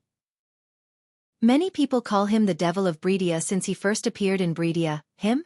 She growled inside because it was her who pretended to be the hostage, punching bag of Jane, and finally killed them. Yet, she was unable to take the credit, so she hid her emotions from showing on the face. "Why do you say it was Lucifer who killed them?" "The Baron has many enemies. Sister Elia, I saw the bodies. They were laid in a shape of L and Jane." There was a small pause in Ricky's voice for a few seconds before he continued. "She was hanged from the top of the manor." Lucifer broke her two-armed sigh. "She suffered before dying." Ricky obviously sympathized with Jane, but Gaia, who actually killed her, didn't feel a thing for Jane. Michael would have left her alive if she hadn't held off a grudge against him. Before dying, she sought revenge against him by messing with his business as well as trying to kidnap Gaia. Many, including the old man and Selena, advised her not to cross paths with Ghost, yet she did exactly the opposite and ended up losing her life. Unfortunately, the old man and his team became collateral damage. "Miss Elia, if you want anything from Bradford, you should get it soon." The soldiers were talking about a lockdown. "Entire garrison of Bradford is searching for Lucifer, and I heard the church is also coming in case he really is the devil," Daniel added. It was no surprise to Gaia that the church is coming to Bradford because when something evil appears, they would come to cleanse the city with their holy guards. Aside from the garrison and the church, she also expected the guardians to act, as they would now suspect Lucifer to be the Dark Lord. With their current power, she knew they can't face either of those three. Fortunately for her, Michael could cultivate by killing netherals, and the orc was waiting in the abyssal to summon netherals for Ghost to kill. Michael and she were planning to stop terrorizing the kingdom for a couple of weeks till the heat goes down. Besides, after Ghost came out of Nether Realm, they would be busy managing their businesses as well as getting rich. Of course, they knew Selena would suspect him and come looking for trouble, but they had already devised a plan to deal with her. However, the spell Gaia was using to mask her cultivation was a legendary spell that could only be dispelled by a half-immortal. Considering Ghost was in the Nether Realm while Gaia killed Jane, the garrison or the guardians wouldn't allocate too many resources to investigate him. "What do you think, Daniel? Don't you believe in the devil?" asked Gaia. Of course I do, Miss Elia, but I just think this is a work of a human. Don't be too sure, old man, that was not a work of a human. Yeah, no shit, Gaia thought inside as Ricky went on. I saw those eyes, it wouldn't be surprised if they were scared to death. If you don't finish your work here, I will gouge out your eyes. Gaia kicked Ricky on the bottom and chased him away. I want this built before Ghost returns, Gaia ordered Daniel. There were still 3 days until he returns and she wanted to surprise him by giving him the new restaurant. Chapter 121. After getting the baby dragon and the ring of fire spell from Maisie, Michael spent the day roaming around the Netherrealm to find treasures. However, he had no luck finding another treasure like the Sky Garden or the baby dragon. When the daylight disappeared, he found another cave and decided to spend the night inside. Hoo. The darkness of the cave freaked out the baby dragon as it rubbed its head against Michael's chin while groaning. You shouldn't be afraid of darkness, baby dragon, he said after gently massaging the baby dragon's head. He then bought a torch and placed it inside the cave, not because of the baby dragon's fear of darkness, but he wanted to see the baby dragon with no one interrupting. He sat on the ground lifting up the dragon-like baby. Mud and bloodstains covered its body, preventing him from seeing the baby dragon's color. Staring at the wonderment in his eyes, the baby dragon tilted its head. Everything seemed like a dream to him. He never expected in a million years that he would be transmigrated to another world and presented with an opportunity to control the entire world such as this one. Holding the baby dragon in his hands brought some memories he was desperate to forget. Yet, the prickly tongue of the baby dragon stopped his train of thought. Let's clean you up. He opened the system to buy a small bathtub so he could get rid of all the blood and mud stains from the baby dragon. The baby dragon's eyes were filled with curiosity when he placed the bathtub beside him. He then moved on to fill the tub with scented water. Hoo. Surprisingly for Michael, the baby dragon shook its head, showing its reluctance to water. This act of the baby dragon reminded him of the dogs back on Earth who also hated taking a bath. The scaly little bastard might be a noble dragon but acted like a spoiled puppy. Nope, you're getting a bath. He flicked on its forehead, ignoring the protesting of the little dragon. The baby dragon was an intelligent creature. It realized that its protests were going to be in vain. Hugh. He felt the baby dragon's body getting warm. The closer he took the dragon to the tub, the warmer its body got. Alf! A sudden puff of flame came after he heard the dragon cough. Whoa! Although he was quick enough to save his hair from getting burned, he was still surprised to see the baby dragon breathe fire. Do that again, he said gleefully, rubbing the baby dragon's head. Who? Alf! He heard the sound again, yet unlike before. He didn't see any stream of fire, not even a puff of smoke from the dragon's mouth. Alf! The baby dragon coughed again and again and again, trying its best to breathe fire, except it failed to accomplish this feat again. It's okay, you're still too little to breathe fire. Seeing the baby dragon struggling to breathe fire, he comforted the scaly creature, hiding his doubt and disappointment. Who? While the dragon was distracted, he merged it in the water. The baby dragon cried in shock and fluttered its scaly wings, trying to escape from the clutches of this cold water. Michael had his hands full with the little dragon, who now had absolute hate for water for the next couple of minutes. He used enough force to keep the dragon still while he rubbed the dirt and bloodstains off of its body. As the dirt washed up on the water, he started to see the glimmering crimson scales, the pitch-black claws, and the thin yet tough wings. On its head, he noticed swellings. He may not be an expert on dragon anatomy, but he watched enough dragons in the movies to know that swellings would soon become horns. He lifted up the baby dragon from the bathtub only after he made sure there wasn't a speck of single dirt on its body. The baby dragon gnawing his hand as an act of revenge, but those baby teeth weren't strong enough to hurt Michael. He cuddled the dragon, giving a soft kiss on its scaly forehead. Soon, those vertical slit pupils became round. At the same time, it puppy-eyed him to make him chuckle. After playing with the dragon a little, both of them watched the darkness outside in silence until the baby dragon fell asleep, curling itself on Michael's lap. Right when the first light appeared, Michael left the cave searching for treasures. The baby dragon stared at every single thing like grass and tree in wonder, sitting comfortably on his shoulder. Michael was disappointed in the Netherrealm because people said although the place was filled with dangers, it also filled with treasures, but in his experience, the only treasure he came across was the Sky Garden. Of course, he got the baby dragon with the help of the system, yet it wasn't true for others. He preferred getting out of this place if this situation continued rather than wasting his time wandering around aimlessly. But soon, the Lady Luck surprised him with the sight of a large crowd in front of what seemed like an enormous cave. He walked cautiously towards the crowd and stood behind a large tree to see what's going on before acting. Well then everyone, there's not much time left. We should plan accordingly now that we have 6 rare weapons here. We'll definitely be able to destroy those magical beasts and reduce the casualties to an absolute minimum. He heard a man's voice. No wonder they are called the rare weapons, their strength is far too strong. Those big seks are rich as fuck, with a rare weapon in their hands. Each of them can battle a body-strengthening stage beast, with the right strategy. They could even kill one. Many of the men there began to chat among themselves in quiet voices with a fear of speaking too loud.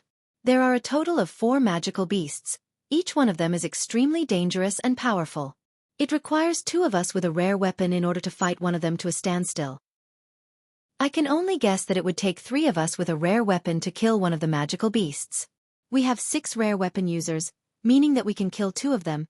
The other 2 will have to be dealt with by the others. Michael recognized this voice. It belonged to Evan Clark, one of the prodigies from the Morning Star.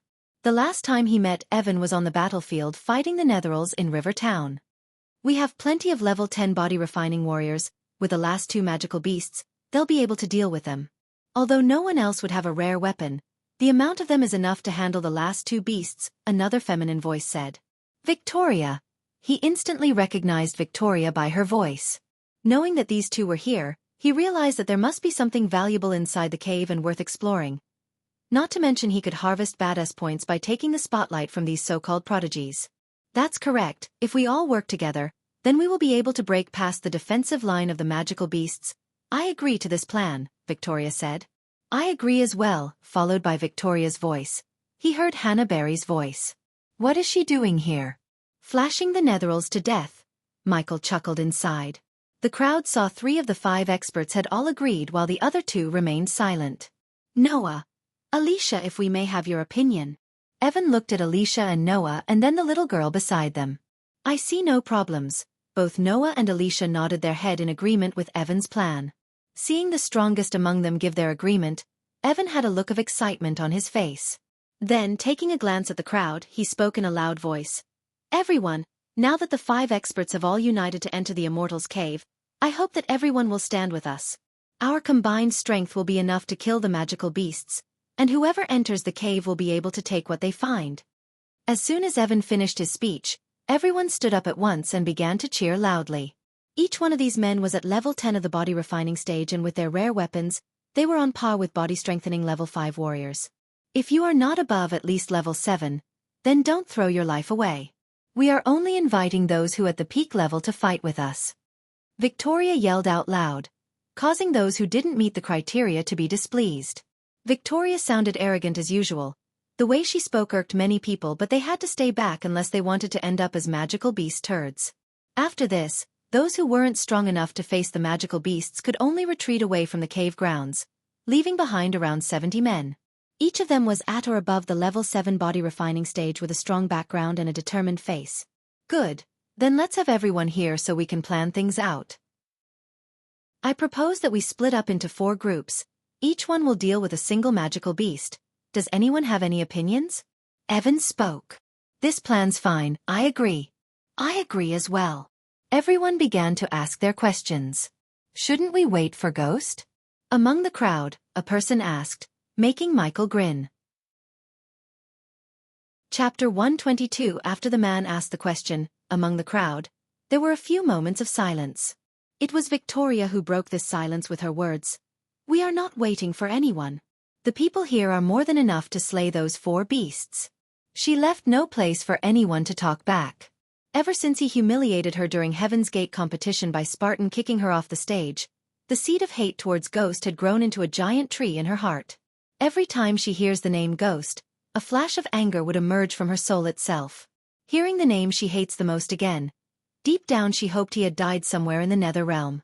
That bitch didn't change a bit, Michael said to the little dragon as it tilted its head confused. Evan smiled.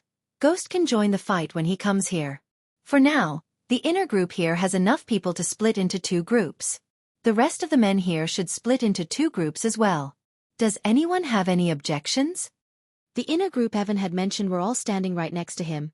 All of them belonged to either one of the 3 sects or a powerful faction like the Guardian Guild. Behind the tree, Michael was scanning the area to detect the so-called 4 magical beasts they were meticulously planning to defeat. His closed eyes opened abruptly when he detected the magical beasts using his environmental scanning. 4 core formation level 7. These beasts were not something he could handle alone. Maybe with Gaia, he could have defeated one, but even with her at his side, no way in hell he could have killed more than 2. Fortunately, these guys were preparing to fight the beasts, leaving him to plot a plan of his own. On the other side, Evan spoke to the others. 4 magical beasts are guarding the Immortals' Cave. The names of each of these strong magical beasts are the winged ash snake, golden lightning lion, bearded earthworm, and the ground terror. After examining them closely, we've already established that their strength is the same as each other. The only difference is their innate skills. The winged ash snake is capable of flying and spitting out an extremely potent acid. If it takes off into the air, then it will be extremely hard to deal with. The golden lightning lion has an extremely high defense because of its golden scales. As the name suggests, it can also spit out lightning as well as discharge electricity from its body. It would be best for everyone to stay away from it. The bearded earthworm is a special variation of an earthworm. It has an equally strong defense to the golden lightning lion, but its only weakness is, it is slow. If anyone has speed spells, the bearded earthworm will be your best target. Few of them who had speed-enhancing spells decided to take on the bearded earthworm. The last one is the ground terror and our biggest headache. Its attack strength isn't as strong as the other 3, but the most annoying trait about it is that it's fast, extremely fast. In a blinking moment, it can drill deep into the earth to evade our attacks and then strike out from underneath. It is completely silent when it's underground and leaves behind no trace. It can attack from underneath one's foot at any time, and while it is the weakest in terms of attacks, its attacks are generally unblockable. At the mention of the ground terror, Victoria's eyes narrowed angrily. Clearly she had fought one before and ended up on the losing side. Evan, which magical beast do you think we should take on? Noah asked from the side. We should target the winged ash snake. We have 3 rare weapons, and one of them is a longbow. If the winged ash snake were to take to the skies, then we could shoot it down. We also have a whip that can tether and restrict the snake's mobility. At the very least, we could prevent it from taking to the skies. These 2 weapons are the bane of the winged ash snake. Evan spoke with no hesitation. Noah thought for a moment before nodding his head in agreement. Makes sense, since Abel went missing. Noah wasn't his usual self, or he would have taken the initiative to lead the group against these 4 magical beasts. Alicia hoped they would find Abel soon, alive and well. After hearing Evan, Victoria spoke up. The bearded earthworm has extremely strong defenses and has a lot of strength as well.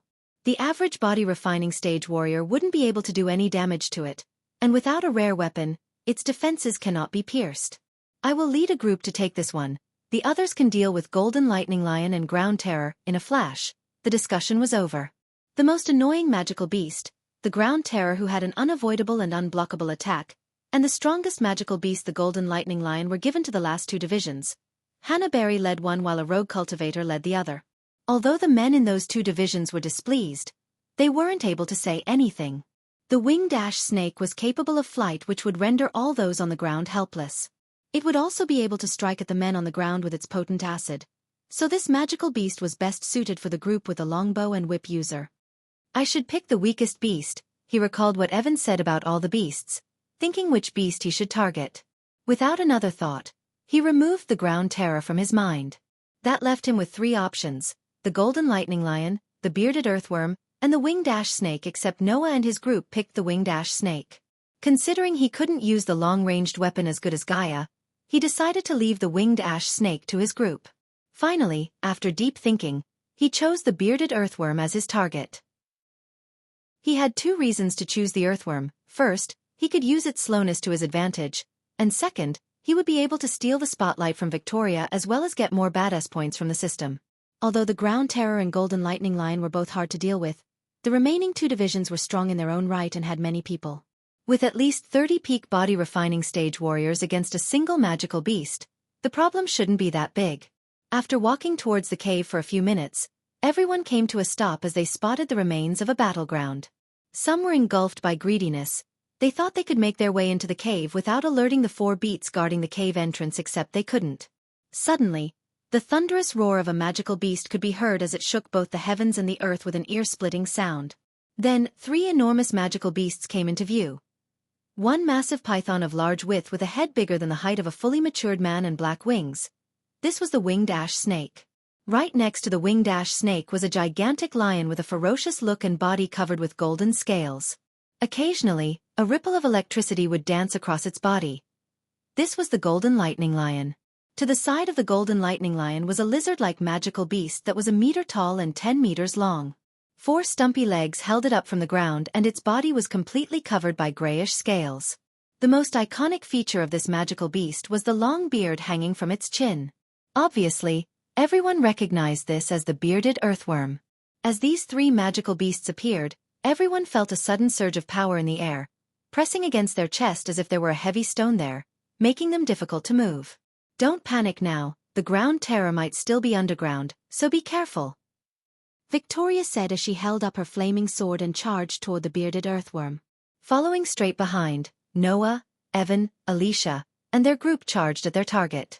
Standing atop a tree branch, Michael watched the battle starting between the magical beasts and the youngsters. On his shoulder, the baby dragon craned its neck to see the battle.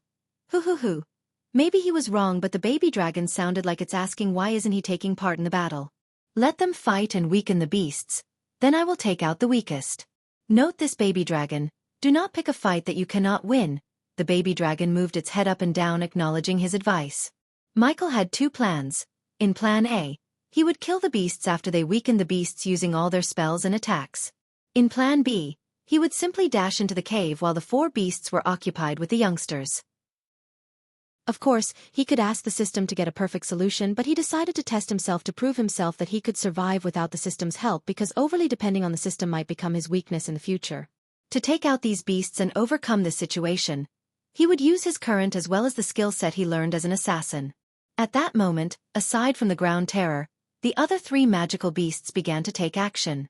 He focused on the bearded earthworm to study all of its movements and attacks. This is going to be a battle where Michael had to depend on himself completely rather than the system. Chapter 123, Whoosh! With a flash of golden light, the yellow-clothed girl in Noah's group shot an arrow from her solunar bow aiming at the winged ash snake. Bang! The arrow collided against the winged ash snake, producing an explosive sound. The snake's entire body began to spasm for a moment before settling once more. On its giant body, a single bloody hole could be seen. With an enormous hissing sound that stung the ears, the snake focused on the girl. Those vertical slit pupils were locked onto the girl. Use the whip to bind its body. Evan raised his spear, roaring at the snake while keeping a safe distance from the snake. Alicia dashed forward with a serious expression. In an instant, the whip in her hands blurred as it flew toward the snake's body. While in midair, the whip began to extend before becoming a 100-meter-long cord that wrapped around the 2 wings and bound it shut, preventing the snake from flying. Forward! Evan roared. With his rare weapon in the air, he and 3 other men dashed at the winged ash snake. At the same time, Noah's body blurred away as aimed his light wind sword to attack. Bang! An explosive sound and a billow of energy pulsed out like an ocean of energy. The surrounding area quickly went to ruins as the 3 other divisions began to fight as well. As the battle continued for some time, a cry filled with pain could be heard on the battlefield as a youngster was bitten from the waist down by a creature whose head looked like a mouse, dragging him down beneath the ground. Ground terror! The ground terror is here. Everyone, be careful of the ground. As soon as everyone heard the yell, they all stared intently at the ground. At that moment, right in front of the group, a large golden-colored rat-like beast flew up from the ground with the upper half of a man in its mouth. Be careful, the ground terror is here. Hurry up and attack it, don't let it escape into the ground. As soon as the ground terror appeared, everyone began to shout out loud as they charged at the ground terror. The ground terror was extremely fast and immediately flew back into the ground after swallowing the body in its mouth. Even when rare weapons slashed at its body, only sparks could be seen. The ground terror was a scaled magical beast with silvery scales all over its body. Despite its defenses not being as strong as the bearded earthworm, it was still stronger than what the average body refining stage warrior could damage. An incredibly sharp spike arose from the ground and instantly speared through the hip of a man before he could even react. The man cried out in a shrill voice before thrusting his fire attribute rare weapon into the ground in hopes of exposing the ground terror from its subterranean hiding spot. All that he hit was earth as the ground terror had already moved on from one area to another. An intense purple light flashed as the entire world shook all of a sudden. By the side, the golden lightning lion shot out a blue spear of lightning that arced toward the closest person, reducing his body to nothing but ashes. Several men immediately struck out at the lion with their rare weapons, creating a clunking sound as they smashed against its scales with some sparks and blood. Although the golden lightning lion's defenses weren't weak, it wasn't capable of defending against a barrage of blows of a large group without taking some damage. An angry roar was emitted from the lion's mouth as it swiped its sharp claws at the surrounding people attacking it. Another arc of lightning was spat out from the lion's mouth, striking the closest person without giving him a chance to dodge. In that instant, 5 of the 30 warriors who attacked the golden lightning lion had been shocked by the lightning and fell to the floor with charcoal black bodies. The winged ash snake wasn't much stronger than the bearded earthworm, especially with its wings restricted by Alicia's whip. She used her and her whip's full power to attack the snake. Although the snake was a core formation level beast, it wasn't as intelligent as those who were fighting it, therefore with 3 rare weapons and good strategy, they were able to do some damage to the snake. In the end, the snake's strength while bound up was far less than before, which impacted it majorly, so only around 60% of its full power could be displayed. The winged ash snake continued to struggle fiercely against the bindings but to no avail. The wounds on its body were growing more and more severe and its temper even more violent. Alicia's face grew serious as she bit her lower lip and concentrated while sweat pooled over her forehead. At the moment, she was completely focused on constraining the wings of the winged ash snake. Suddenly, the winged ash snake let out a loud hiss as a large amount of corrosive acid shot from its mouth headed in every direction. "Watch out!" Noah saw the winged ash snake turning its head at Alicia to fire a blob of corrosive acid which was powerful enough to melt Alicia, giving her a horrible death. Noah knew he couldn't reach Alicia in time. The golden Babaru could have helped her, but it was with Maisie back at the cabin. He felt helpless and threw his sword at the snake even though he knew it couldn't hurt the snake. Alicia closed her eyes knowing it's too late to move, but at that exact time, she heard 2 crackling sounds. "Hi, sis." She opened her eyes to see the snake shaking its head violently. There were 2 large holes in its head, exactly at the place where it had 2 eyes. "Ghost!" Evan couldn't help but shout in relief when he saw Michael before he transformed into a bolt of lightning. After blinding the snake using his upgraded Xianxia, Michael didn't waste any time lingering around. He dashed at the snake at full speed, getting closer to the snake in mere seconds. Whoosh! The arch energy as well as the speed gave him enough strength to leap into the air. Evan's jaw slightly dropped when he saw Ghost landing directly on the winged ash snake's head. "Keep it still!" Noah shouted at Alicia, who used her full strength to keep the snake from taking off with Ghost on its head. Michael's training as an assassin came in handy to stay on its head without falling down. Nonetheless, he didn't plan to stay longer as he crouched, placing his 2 hands right between those 2 bloody eyes. Xianxia! Michael conjured all his arch energy. Thick cracks of lightning danced emerged from his hand, dancing around his fingers. Zzzzzzz. Boom.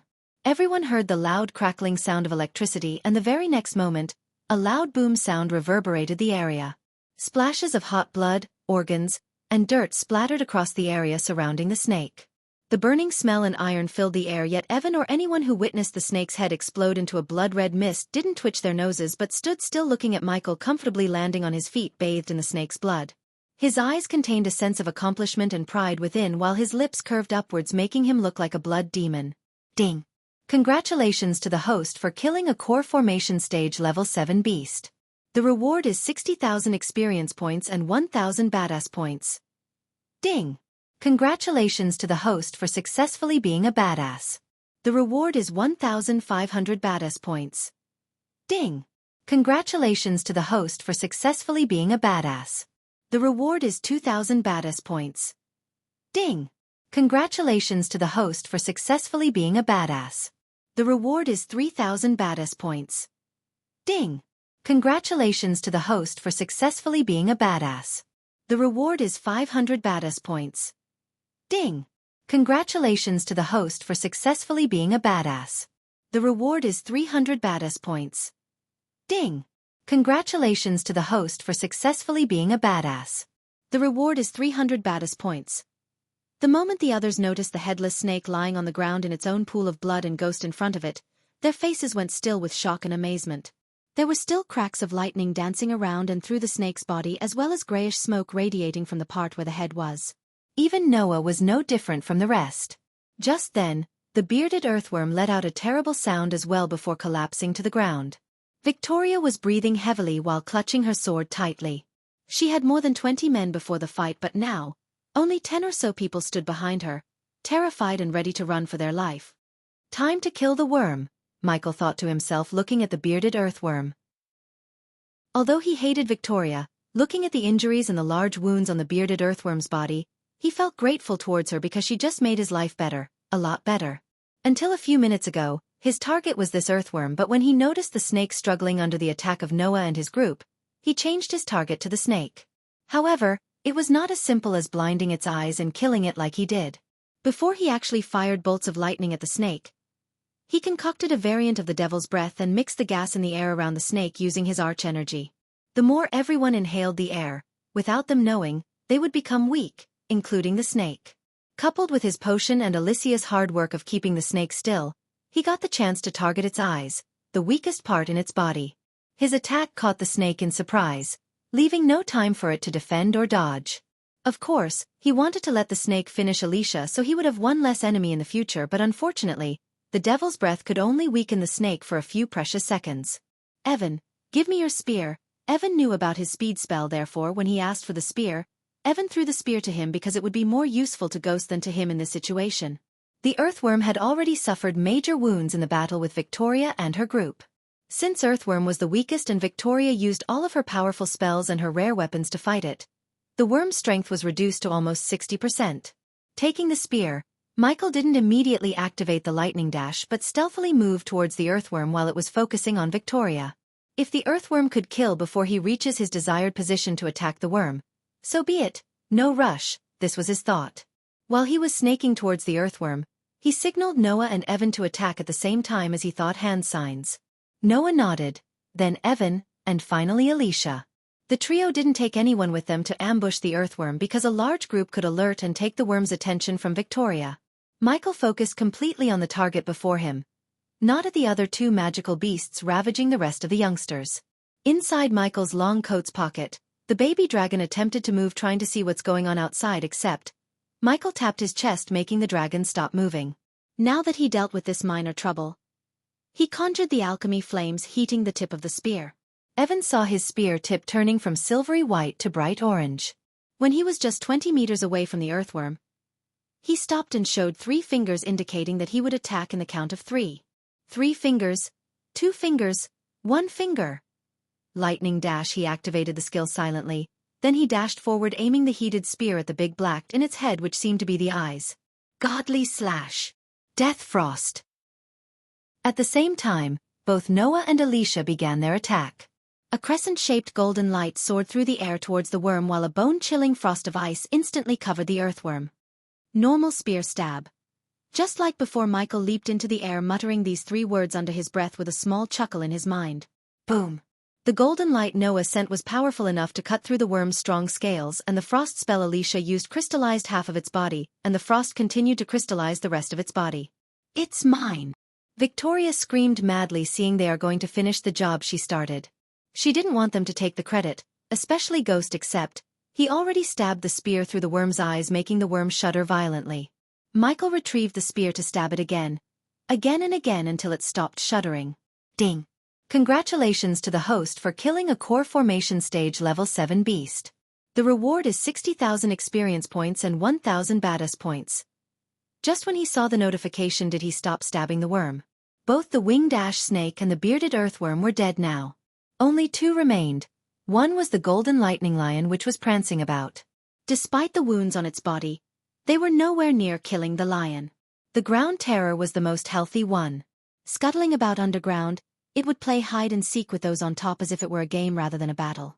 Appearing and disappearing randomly before attacking people in a single instance, it left behind no traces and only a major headache. The groups who were fighting both the golden lightning lion and the ground terror had taken major casualties. At least a dozen men died fighting the lion while many more had taken serious damage. As for the ground terror, it had already swallowed 7 men while injuring a dozen others. The ground terror hadn't even taken any damage yet. The golden lightning lion is far too strong. Come and help us quickly, or we won't last much longer. Help us deal with the ground terror. Seeing how the winged ash snake and the bearded earthworm were killed, the others cried out for assistance with glee. Quickly steadying himself, Noah dashed to those in need of help. Follow me. Without looking at the earthworm's corpse, Noah called out to the rest of the men to follow him to battle the remaining beasts. Surprisingly, Evan and Victoria followed Noah, but not before Evan took his spear from Michael.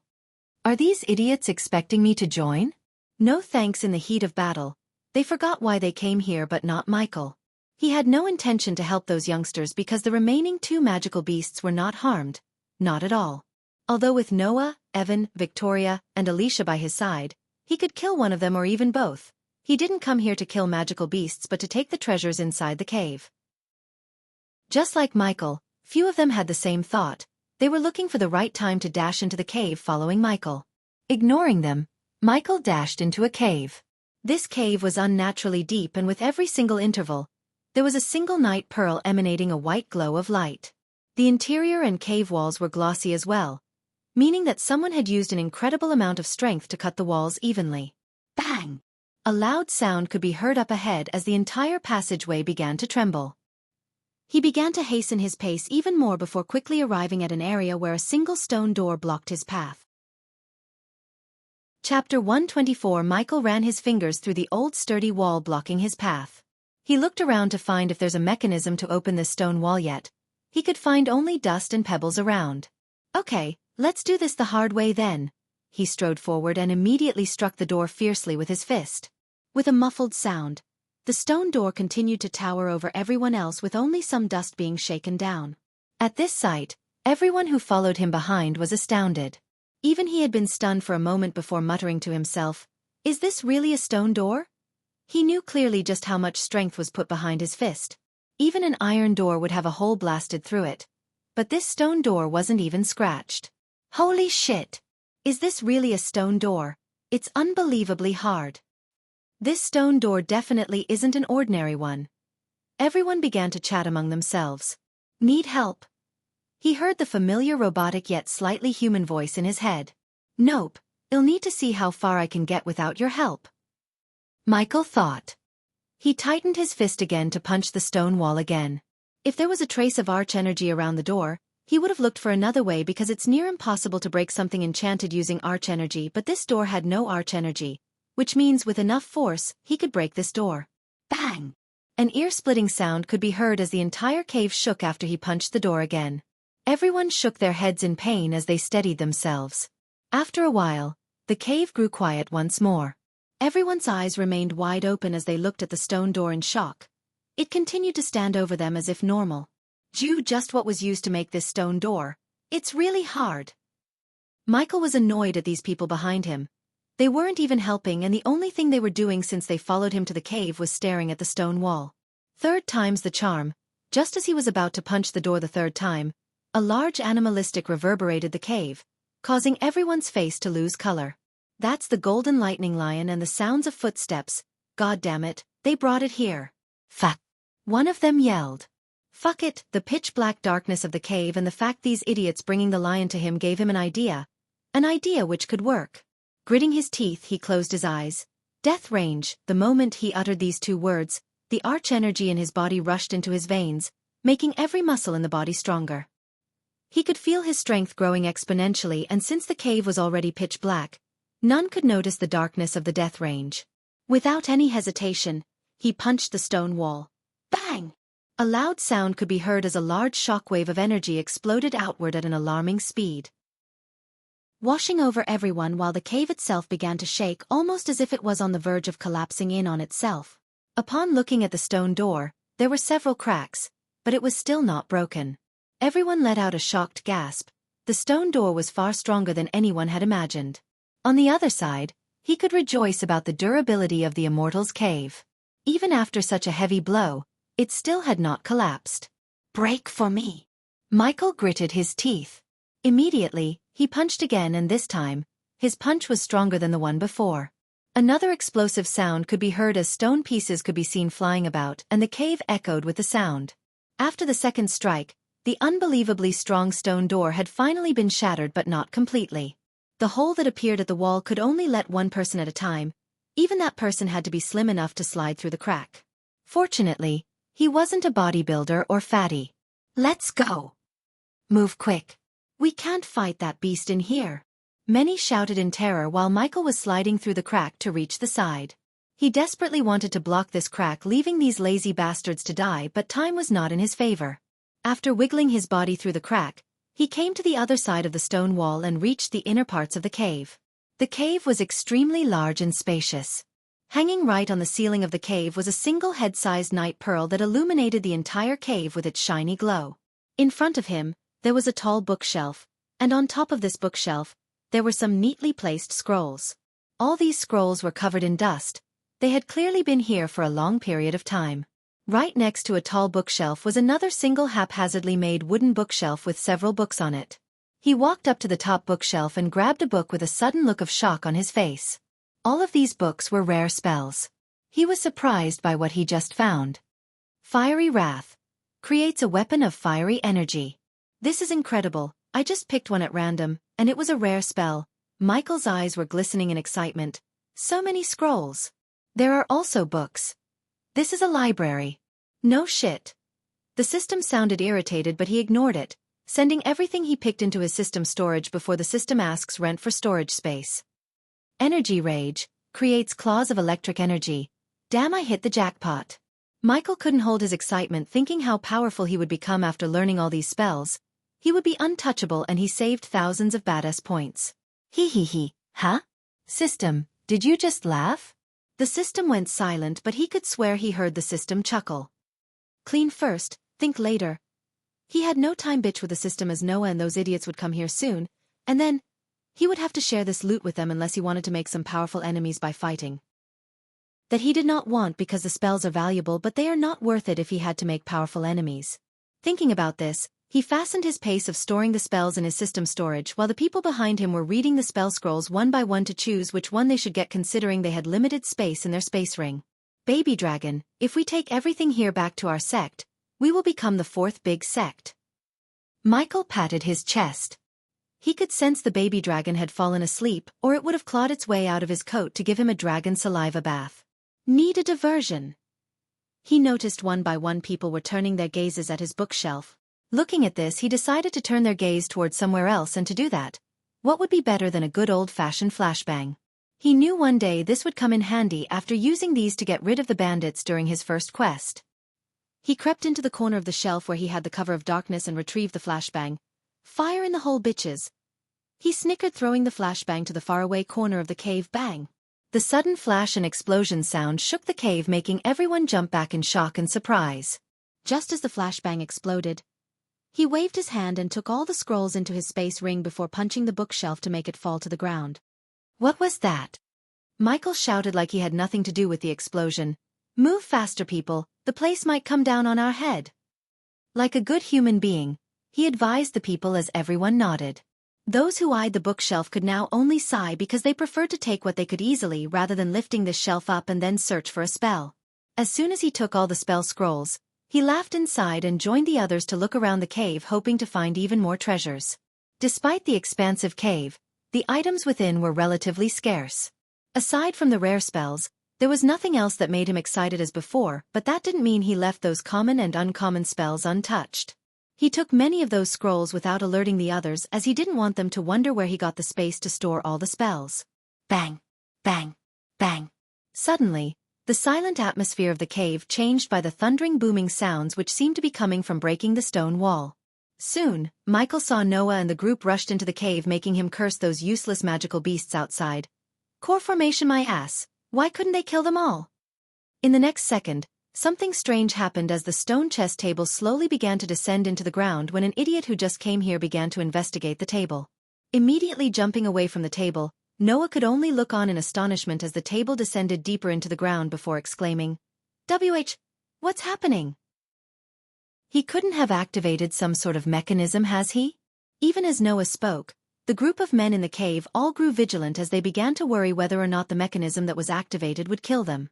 Seeing the sudden change, Michael was ready to use the teleportation scroll he got from the system to escape the cave. He did want to see how far he could get without the help of the system, but he would rather live another day to test himself than dying here. As the table descended into the ground, it was almost as if there was indeed a mechanism as Noah had said. The cave began to shake as a muffled boom could be heard and a hidden stone door slowly started to rise up from the ground. There must be a treasure inside. Hurry up and enter before anyone else can. Hurry up and go in. There has to be some legendary treasure inside. The crowded cave of people quickly began to cry out loud as they charged toward the area. Michael didn't hesitate for even a moment. In an instant, they quickly flew toward the stone door. In a blur of movements, he activated the lighting dash and disappeared into the hidden door. The area past the hidden door was quite small. Only a few men could stand inside. There seemed to be a single person resting inside, and right above his head was a single fist-sized night pearl that seemed to endlessly pour out a ray of light that would never cease. As soon as several men entered this small cave, they immediately felt a tremendous amount of pressure coming at them from all angles. It was enough for everyone to suddenly become serious as their hearts could feel the shock. This cave was not a normal one. Right next to one of the walls was a single jade white bed. On the white bed, a single white skeleton could be seen maintaining a meditative position for an unknown amount of time. This entire skeleton exuded a fluorescent light from itself as well. Although it was only a skeleton, it was giving off an incredible amount of pressure. Even the faint amount of power that could be felt in the room was coming from this skeleton. This is the skeleton of a fusion stage cultivator. Victoria shouted out loud in shock at the skeleton. Noah, Evan, Michael all showed similar signs of shock at this newfound discovery. As they discovered the skeleton and felt excitement overtake them, everyone soon quickly felt their blood begin to boil. In a single flash of movement of Victoria that caused a squall of wind to appear, she flew toward the skeleton. At the same time, everyone including Michael charged toward it. Everyone looked at the skeleton with their blood pounding in veins. Immediately using any speed-enhancing spell they had, they tried to get closer to the skeleton before the others, except Michael who stopped at some distance from the skeleton trusting his instincts. Chapter 125. With greediness overflowing out of her eyes, Victoria reached out at the skeleton. The others were too late to react or stop Victoria. They could only watch her from behind. However, just as her hand was a couple of inches away from the skeleton, an unearthly humming came from the skeleton and the next moment, a sudden force blasted Victoria back. One person, one bone, a loud yet calm voice echoed through the cave.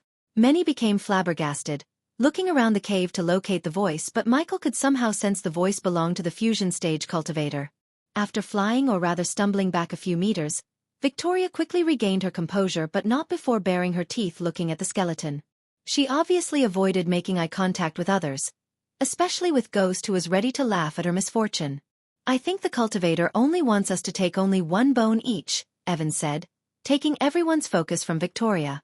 Michael inwardly rolled his eyes looking at the tension between Evan and Victoria. It was not a tension of hostility but rather the tension of affection. No shit, Sherlock, thought Michael. He was happy that he didn't lightning dash to the skeleton before anyone else or he would have been thrown away instead of Victoria. He leaned on the wall and willed to activate the energy devourer, hoping to turn the pressure coming from the skeleton into experience points while these people could come to a decision. Unlike everyone else in this world, he was unable to cultivate through the usual means. He had to rely on the system to cultivate, therefore, he did not have a choice other than using the system to earn experience points, which was the only way for him to level up. System level is too low to break the barrier around the skeleton. Level 4 energy devourer required to transform the fusion stage arch energy. His vision was blocked by these two notifications. Now that his plan to screw everyone before they dismantle the skeleton, he had to wait to either fight over the skeleton or someone to come up with a peaceful way to solve this problem. Although he was not on Earth, the anatomy of these cultivators was the same as the Earthlings. They had 206 bones in their bodies. Obviously, he knew they wouldn't resolve this peacefully because if they agreed to take one bone as the skeleton said, people like Victoria would aim for the biggest bones in the body such as the skull or femur. Most of the cultivators in this world tend to be greedy and vengeful, which led to unnecessary wars and fights. Of course, Michael was not the one to talk about either of those because he stole all the scrolls on the top shelf just a moment ago without leaving a single scroll to the others. I'll take the skull. Fuck you.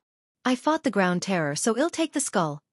I'll be the big man and take the spinal cord. You can have the skull. Spinal cord? You dumb fucker. There are 42 individual bones in the spinal cord. Stupid fuckers. Where did you two learn anatomy? In the toilet? It's not 42, it's 33-inch. What did you call me? As Michael expected, they began to bicker, ready to fight for a bone. Each of them looked like a Rottweiler in his eyes for a moment before Noah opened his mouth. Shut up! Since Noah was one of the strongest in the room, the crowd quickly stopped bickering. Alicia, how many of us are here? 43. Well, choose by chance after he said. Alicia waved her hand as a quill and a paper appeared in her hand. Is she writing the names of all the bones in the body? Still leaning on the cave wall, he sighed. He wanted to get this over with and get out of the cave before it could collapse on them. After a few moments, with a flick of her wrist, she threw 206 small paper rolls on the ground in front of the skeleton. Each roll has a bone name written on it. Each takes one and lets fate decide which bone one will get. Don't worry. Well, pick last, Alicia said before someone questioned her and Noah. But Dash. You have a better plan? Even after Alicia explained, somebody raised a question, but that somebody was instantly shut by Noah. Who would go first? Evan asked as they all shared this same question. I'll go first. They all heard the voice, turning their heads to see Michael finally decide to join them. He calmly walked towards the paper rolls. Most of them saw him killing 2 core formation beasts had fear etched into their brain cells. Someone had to go first, and they did not protest him being that someone because they admired him and most of all, they feared him. System, locate the femur, 1,000 Baddest points. Take it. He expected Victoria to be the bitch in the crowd, but surprisingly, she kept her mouth shut while he noticed a glimmer around one particular paper roll. He gently bent his back, trying not to wake up the sleepy dragon in his pocket. All the eyes in the cave were glued to Michael, wondering whether he would be blasted away like Victoria, while many craned their necks to see which bone he would get. Alicia's enchantment kicked in when he picked the paper roll and projected the word femur in a large glistening word above him. Oh, come on! Lucky bastard. He got the baby dragon. Now this, he's really lucky. All of them bore a surprised look on their faces. Many couldn't help but feel frustrations grow inside seeing he got the largest bone. With a small smile on his face, he made his way towards the skeleton. I'm gonna take only one, said as he put his hand on the skeleton's femur. Unlike before, there was no sudden blast of force. The femur came to his hand after making a crackling sound. His small smile grew into a medium grin, sensing the pure arch energy that was radiated by the femur in his hand. Although he might not be able to use this femur to level up, his snake friend certainly could. With his plans to grow the power of his base of operations as well as himself, he needed a loyal and powerful friend like Gaia. The stronger she grew, the more protection and help he would get. Now that he had gotten the femur, he swiftly stepped back from the skeleton, not trying anything funny. As far as he was concerned, he earned not only enough experience points to level up to body strengthening level 5, he also got the baby dragon, rare herbs, spell scrolls, contract of Aragoth, and the bone of a fusion stage cultivator while making fewer enemies. The Nether Realm had been kind to him until now, unlike it was to Noah, Maisie, or poor Abel. Most of them lost their friends, limbs, and lives after entering the Nether Realm except Michael. Thank you, putting the femur in his storage ring. He gave a short nod at the skeleton. He ignored every greedy pair of eyes on him except one pair of eyes, Noah's. His calm radiant black eyes stared at Michael with a ting of surprise hidden within. Michael felt something he couldn't describe. It was a new feeling that appeared and disappeared in a flash. His neck hair tingled, but he did not show his shock on his face as he walked away from the skeleton as well as the crowd towards the exit. Some rogue cultivators wanted to simply kill him and take the femur from him without trying their luck, but Michael's dealing with Aragoth made them stand still. They were not dumb enough to mess with an ally of Aragoth. His relationship with Sade prevented Hannah Berry from giving him a seductive smile while he was walking past her. Coupled with Sadie, he now had 2 powerful allies, Silvermoon and Aragoth. I'll go next. Michael heard Evan's voice before he left through the crack. He was absolutely positive that they will soon fight again despite Noah's solution. At that time, he didn't want to be there. After leaving the inner parts of the cave, he slowed down his pace, scanning for any signs of the 2 remaining magical beasts. Luckily, his environment scanning detected no threats in the surrounding, which made him immediately use the lightning dash to disappear before they came looking for trouble. Eventually, when he was searching for another cave or treasure, he heard the howling sound of the wind on the horizon and looked up to see a bright beam of light emerge from the ground. Portal, he recognized the energy signature. It was the same energy signature as the portal everyone entered through into the Nether Realm. He felt relieved and excited to leave this place. He wanted to level up, expand his herbal garden, and most of all, he wanted to show the baby dragon to Gaia, just to see the look on her face. She's going to freak the hell out. Hee, he chuckled under his breath. Despite being in the Guardian Guild, Noah still made a lot of enemies ever since he came to Nether Realm and lost a dear friend, but Michael earned allies, a servant who could summon netherals at his will. They both were two sides of the coin. They both walked entirely different paths. One wanted to reach the top of the food chain to save people while the other wanted to rule them. The Nether Realm was the starting place of the war between light and darkness. However, these two individuals were just two pawns in the game of superior beings, and Michael had just seen the glimpse of them when he tried to recruit the orc as his subordinate. End of Nether Realm arc. Expect a huge jump in Michael's power. You're tuning in to the Wisdom Diary YouTube channel. Don't forget to subscribe and join us on this journey to catch the most captivating stories.